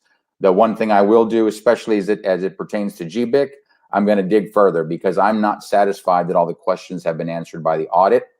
I think there's still too much that was swept under the rug. When the 1.2 million was funneled out of PUB with that fake bank account and that transfer, I don't think it was disclosed to the citizens timely. So transparency and accountability, those are the two most important things I'll bring you. You know what my priorities are. I've got a track record of success, especially when I get along with the city commission, and I've worked well with them in the past. I've also fought with them, and I've come out on the winning side, and I'm very proud of that. And I'll bring that type of victory and that fight for the citizens if I'm elected to serve. So I'm Roy de Los Santos, and thank you for your support and your time tonight. All right, thank you very much, Mr. de Los Santos. Have we covered everyone on that last one? We heard from Carlos, we heard from Erasmo, Ms. Jessica. This concludes our debate / forum for the evening, and I thank everyone for hanging out with us for these couple hours. And we had a 3-hour session the other night, and if anyone is willing for a part 2 to this, maybe next week. I'd like to. There were many questions that were submitted, and I just couldn't get to all of them. We'd be here for another 2 hours. So if the public wants to keep sending in questions, perhaps if you guys are all okay with this before May 1st, we can have a part 2 to this if you like. So at this point, we are done. Does anybody want to stick around for maybe a free-for-all? Random, all kind of thoughts for tonight. I could read some of the comments, or do you guys have to take off? That I respect that also. I would love to, but I have to spend some time with my 12-year-old and help her do some homework. But I do appreciate the time, Manny. Again, thank you, everybody, especially the viewers out there. You know, this is Carlos Elizondo, District 3, May the 1st. Right, Roy? That's right. Gotcha. Thank you, Carlos. Guys, thank you so much. I do have to go, but I do appreciate it. Thank you. Good night, Carlos. Gotcha. I'm going to buy out as well. I actually have a commitment at 10:30. But again, I thank you, Mr. de Los Santos, Puente Bradshaw, Mr. Elizondo. Thank you all so much, man. Y'all are. I agree with Mr. Los Santos, Jessica, and Carlos. We have 3 great candidates for district. I told you, Erasmo. They won. Yeah, you're right. God bless, guys. Bye, Jessica. Bye, Roy. Bye, Manny. Thanks, guys. All right. Carlos, Erasmo, good night. Carlos, good night. Jessica, are you available for a little bit? Roy, are you available, or you guys have to bow out as well? And that's fine if you do. That's nothing. This is not planned. I'm dedicated to breaking last night's record, Manny. So I'm yours for the next hour and a half. We let's go for 4 hours tonight. I don't think Jessica's up for a 3-hour tonight. Telethon, no. Maybe just a few more minutes. Okay, so this is like the after hours part. You know what happens afterwards. So did anybody count how many times that Osmo said, guys? Did you see my cousin Eddie's comment? He said there should be a drinking game because every time somebody says guy, he kept hearing it. I love that comment. So I lost track at 850 times tonight. I'm just kidding. I'm just wondering if anybody. So I wanted to get through some of the comments. They were all kind. The one I wanted to get to, and I was hoping that Osmo was here, was, you know, the term elites keeps coming up, and it seems like Roy keeps being brought up as part of that, whatever elite means. And why do you suppose that stuck to you, or why do you suppose you're being included in that term? It's a very, very valid concern, Manny, and it's because in my roles in even the nonprofit boards, I do so much with the city of Brownsville. So I've got a close working relationship with them. So it's natural for citizens to have that concern that if I get elected, I'm automatically going to bow to their will because we've worked together on so much before. But I assure you, I have fought with them just as much as I've worked with them, and I've come out ahead. Part of that, a perfect example was when they tried to throw citizens off a second board and narrow it down to one board. And they did it because they wanted one individual off of one board, but they were too scared to go after that individual in person. And so they just wanted to pass this new policy. And a lot of people got affected by it, and a lot of boards were negatively affected by it. I still get asked to this day, how did you survive that? How did you not have to step down from the second board? And that's because I knew the law better than the 3 lawyers on the commission and the lawyer that was advising the commission did. Because the boards I served on are quasi-judicial. The city of Brownsville has the authority to create them because of state statute. And in statute, it's very clear that you can remove people from those boards, but it must be for cause, and they are entitled to a public hearing. You just can't wave the wand and say, suddenly you're off the board. You cannot do that with that type of board. And there was a lot of missteps by the city when they tried to do that, but that's a perfect example of how I go toe to toe with them and come out on top, because I try and make sure I'm smarter than the rest of them. So you're saying that's why you think they've got you labeled as the in crowd, let's say? Because I've worked with so many of them for so long, and we do have positive working relationships on several things, that's why I get labeled as an elite. And that's a legitimate concern. I'll sit down and talk to anyone so that they can get to know me on a personal level. I think, but absolutely, there is an elite class. There are elite folks who don't follow the process and get away with it. And that's a problem. I'm not one of them. I'm on the board of the Midi Foundation and Sombrero Festival. Both of us have had to jump through hoops in the past for permits, for certificates, wait then until next month for a meeting, and it just drags out. And there's other folks we see in this city who have ties, and I don't know that they're doing and pulling strings, but the mere appearance of impropriety should be of concern to citizens. And if folks who have ties to people on the commission are doing things without playing by the rules, and the city's not holding them accountable, those people, that's part of the elite. They can do what they want without regard for what the law and the ordinance is. So Jessica, did you want to jump in on this? Is there something, I don't know, do you see an elite crowd in the administration? Well, yeah, I absolutely see an elite crowd, and it's a crowd that I'm not a part of. It's no secret, not just in this election. I mean, the mayor went out and this, as it was mentioned earlier, he endorsed Dr. Gowan, and he endorsed Roy on his personal page. So that somehow makes it okay. Now, I'm not blaming Roy for that because he's not the one that put out the endorsement. But however, that is inappropriate. And it looks terrible. It looks terrible when the people, when they see it, it just looks bad, and it only re-emphasizes that whole elite status that exists. Now, I'm not going to speak as to Mr. De Los Santos's comments, because those are his comments, and I can't read his heart and his mind in regards to that. I can only say what I see and what other people see and what they don't like. And there is impropriety in some cases as far as special favors to each other. And as I said earlier, with the Elon Musk money, people have been burned many, many times. Now, obviously, we want to work together as a team on the commission, regardless of who's in office. And working together does not mean agree on everything. It means, are we working together to achieve the goals of the city as to how they're going to benefit the people of Brownsville? And when you have leadership at any level who is looking out more for their special interest, for their special groups, I don't care if it's because they all went to the same high school or school together, that school being the private one off of Palm Boulevard, it doesn't matter. We're here to serve the people, and we're here to serve the people with their dollar, with their money, what they pay into the city. And it's completely okay and fair for them to wonder, why is it only going to benefit a select few? Now, I can tell everybody right now, I'm not part of that elite class. I'm not part of that elite group. As a matter of fact, they don't necessarily like me in that elite group. And that's okay. I'll wear that as a badge of pride. But would you necessarily see Roy as part of that elite group? Yeah, I do.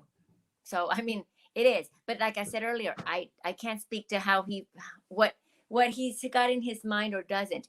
I do see him as that.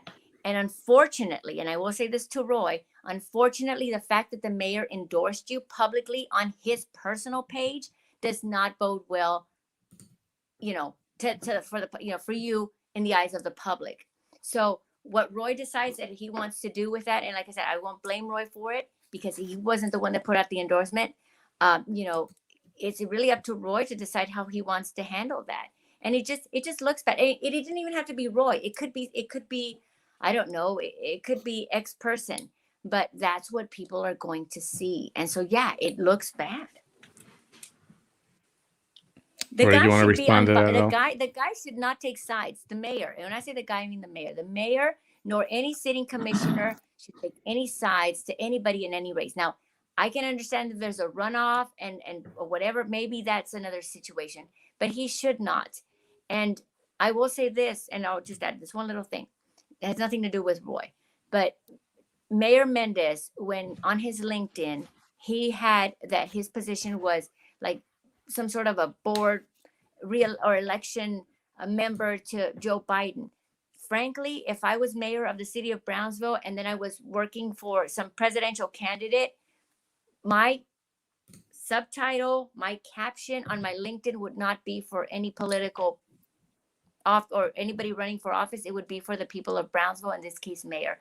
And so I can't, I just really feel that the mayor is in it for himself and for his elite group. And that could be from the presidential candidate to anybody after that. And it just looks wrong. It just looks terrible. And he's just reemphasizing this distrust that people have towards this quote unquote elite group.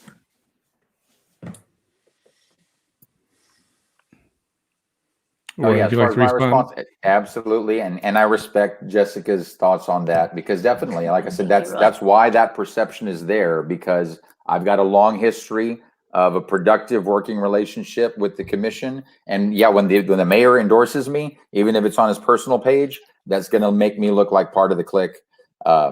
He and I have butt heads before; we will butt heads again.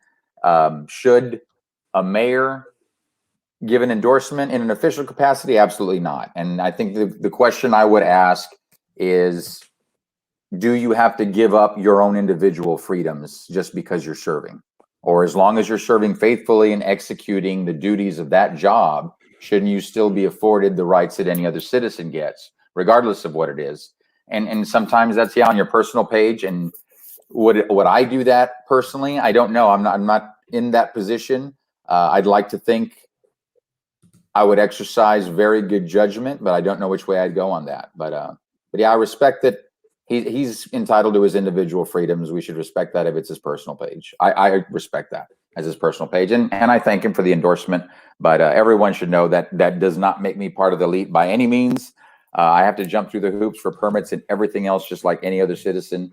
And I don't have a business that's benefiting financially in downtown Brownsville. Okay, well said. Jessica asked this to both of you guys, and I wanted to ask everyone else. I thought they were going to hang out, but if not, so that's okay. Is there something that I did not hit on, or something that you did maybe thought was going to get brought up and didn't get brought up? Something we can just loosely discuss right now, if you like, if there is something. Not that I can think of. To either one of you. Well, I mean, it turned out to be a forum, which is typically, it's a very civil, I guess, discussion. So I figured that it would just be questions from the public.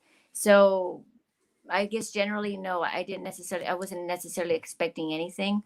I just feel that at least now, at least for the time being, for that little time that we have, being able to speak more candidly is always, I mean, it's great. I really enjoy that. So at the time, right now, if there are viewers and they want to address anything in particular, I mean, I'm happy to answer questions in a more casual, relaxed event. And we can get down to be open books, I guess, for lack of a better word. Yeah, and Okay. I agree with Jessica on that as far as what to expect. I know you told us up front that we'd have the option to jump in and rebut anything that anybody else said. I kind of like the way this went, because that opportunity was there and none of us did that. All of us stuck to the issues and we're very respectful of one another. And as I've said before on your show and in front of other audiences, I consider myself a conservative Democrat and a Reagan Republican. And I know he was not the original author of the line, but he was repeating the words of, I believe, a party chairman in the Republican Party back in the day, when Ronald Reagan said, the 11th commandment is thou shalt not insult any other and attack any other Republican. And I kind of like that here, that all of us are trying to run because we want to make a difference for our city. We shouldn't be attacking one another. We should be focusing on where are the deficiencies, what needs to get addressed for our citizens, and how we would accomplish that and how we'd fight for that for them. And then along the way, if there are other questions the public has, we should absolutely answer those. Well said. One question was brought up that someone was missing, and that was Mrs. Or Ms. Yuritsi Peña. And I had reached out to her a couple times, I should say. One of them was today or yesterday. I think it was today. And the first time was on March 25th. And I did hear from her tonight while we were in the middle of our program here. And she did make herself available later. So if we have a future engagement, we can hopefully, she will participate. Tell her to jump on right now, Manny. Yeah, it didn't seem like she was a fan of the short notice thing. I know it's great to be spontaneous, and I'm all for that also. But it didn't seem like I will entertain her if she would like. Will we have a debate for District 4? I would like to, but in order to have a debate or a forum, whichever, I would require more than one person to come forward and be willing. And I've only heard back from one person, and I'll try one more time to reach a few more of the candidates. I'm not going to beg. The information is out there, and if they want to come and speak, they have my platform to do so. So I will try to make that happen for y'all. After that, anything else, we can just wrap it up right here. It's been quite a few hours. I did see one comment. I don't know if I saw it on the screen, but I saw it in the feed. And this is something I liked when I was asked to do this at my meet and greet by the host of the person who sponsored it for me. And he asked me to say something nice about both of my opponents. And I saw that in the feed tonight. Could we ask those who are still on to say something nice about each other? And that's something I always enjoy doing. And even though Carlos isn't here, I'll definitely give props out to Carlos as well. He's a healthcare provider. He's an RN. He works to heal people. He works to save lives.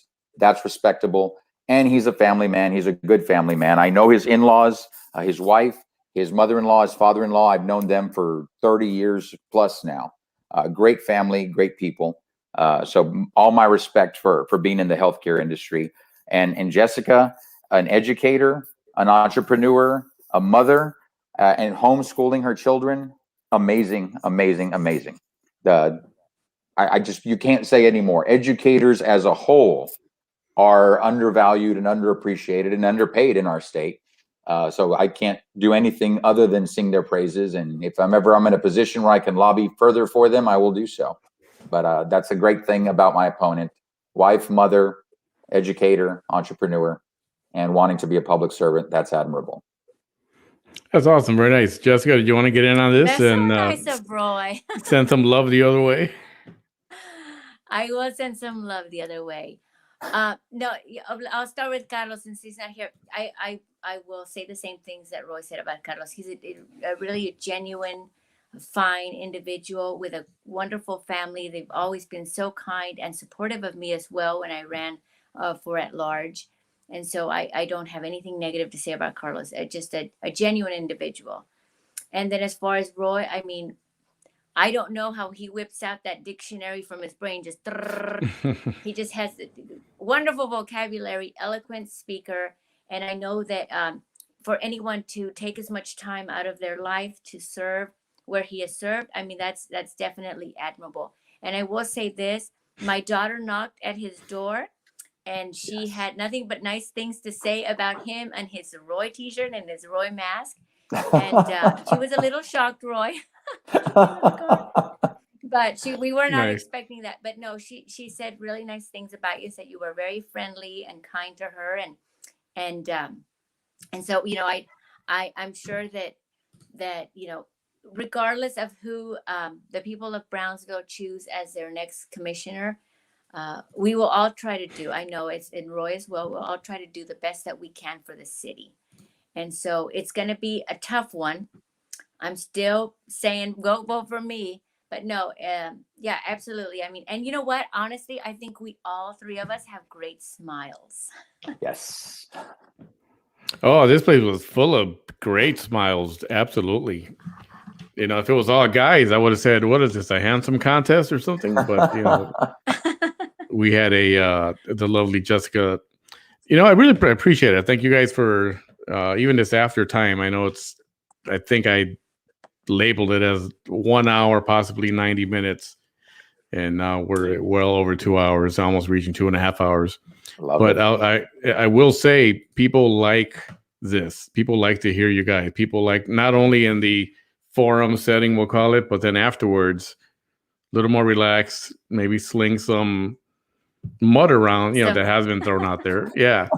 And, but yes, I do appreciate your time, both of you. Good luck to both of you. I think if you could find a way to all work together, that'd be freaking awesome. You guys, between the four of you, there is so much brain power, creativity, and ideas there that I can't even imagine the good things that could happen. Energy too, Manny. Energy. Positive energy and great energy. Everybody's not old geezers. Everyone is healthy young people that can make a difference. And again, I will say I was a little disillusioned by the choice I made for mayor. I was hoping for a little more. I was hoping for a fresh young mind, fresh young ideas. And I guess the ball was dropped in a few areas that I'm not happy about. But mainly, that's the freeze that we had. I just think, I don't know. I think almost anybody else, even myself, would have been out there more, talking to the public more. Even if you've got nothing to say, people want to hear. They want to hear from our guy. They want to hear from the leader. They want to see what's he saying. What's he got planned? What's going on? Where are we lacking? Who needs help? Get everybody together. And I think that's important. And hopefully we can have some more of that coming up. Thank you again. If you guys are open to a part 2 sometime before May 1st, we'll see if the interest is there, and I'll bring it up to you guys. This time with a little bit more notice. I do appreciate you guys coming on with such short notice. I honestly didn't think, guys, here I go saying the word guys. Drink. I just contacted them last night, and I said, "Hey, you guys up for a little forum debate thing tomorrow?" And they all gracefully said yes. So I'm very appreciative of that. Loya, thank you for this forum, and to all the candidates for participating in the most respectful and educational assembly. Everyone have a great night. I appreciate it. If you haven't liked my page yet, please do so at facebook.com/MannyBehindTheMic or just at MannyBehindTheMic. Same thing on YouTube, youtube.com/MannyBehindTheMic. I put a link up there for some merchandise if you're interested in t-shirts and cups and mugs and baby clothes and hats and socks and pajamas and all that stuff. I've got it all there. We got a couple of Bam-isms. Bam's got a few catchphrases that he likes to say. You can find those there also. And finally, if you'd like to support the page via Cash App, it's $Manny Behind the Mic. Everyone, have a great night. Thank you all for participating, the crowd, the viewers. I really appreciate all the fans. Roy, thank you. Jessica, thank you again. And we hope to see you soon. Thank you, Manny. Thank you, Jessica. Goodbye. Thank you. Thanks, Roy, Manny. Bye-bye. Good night, everyone.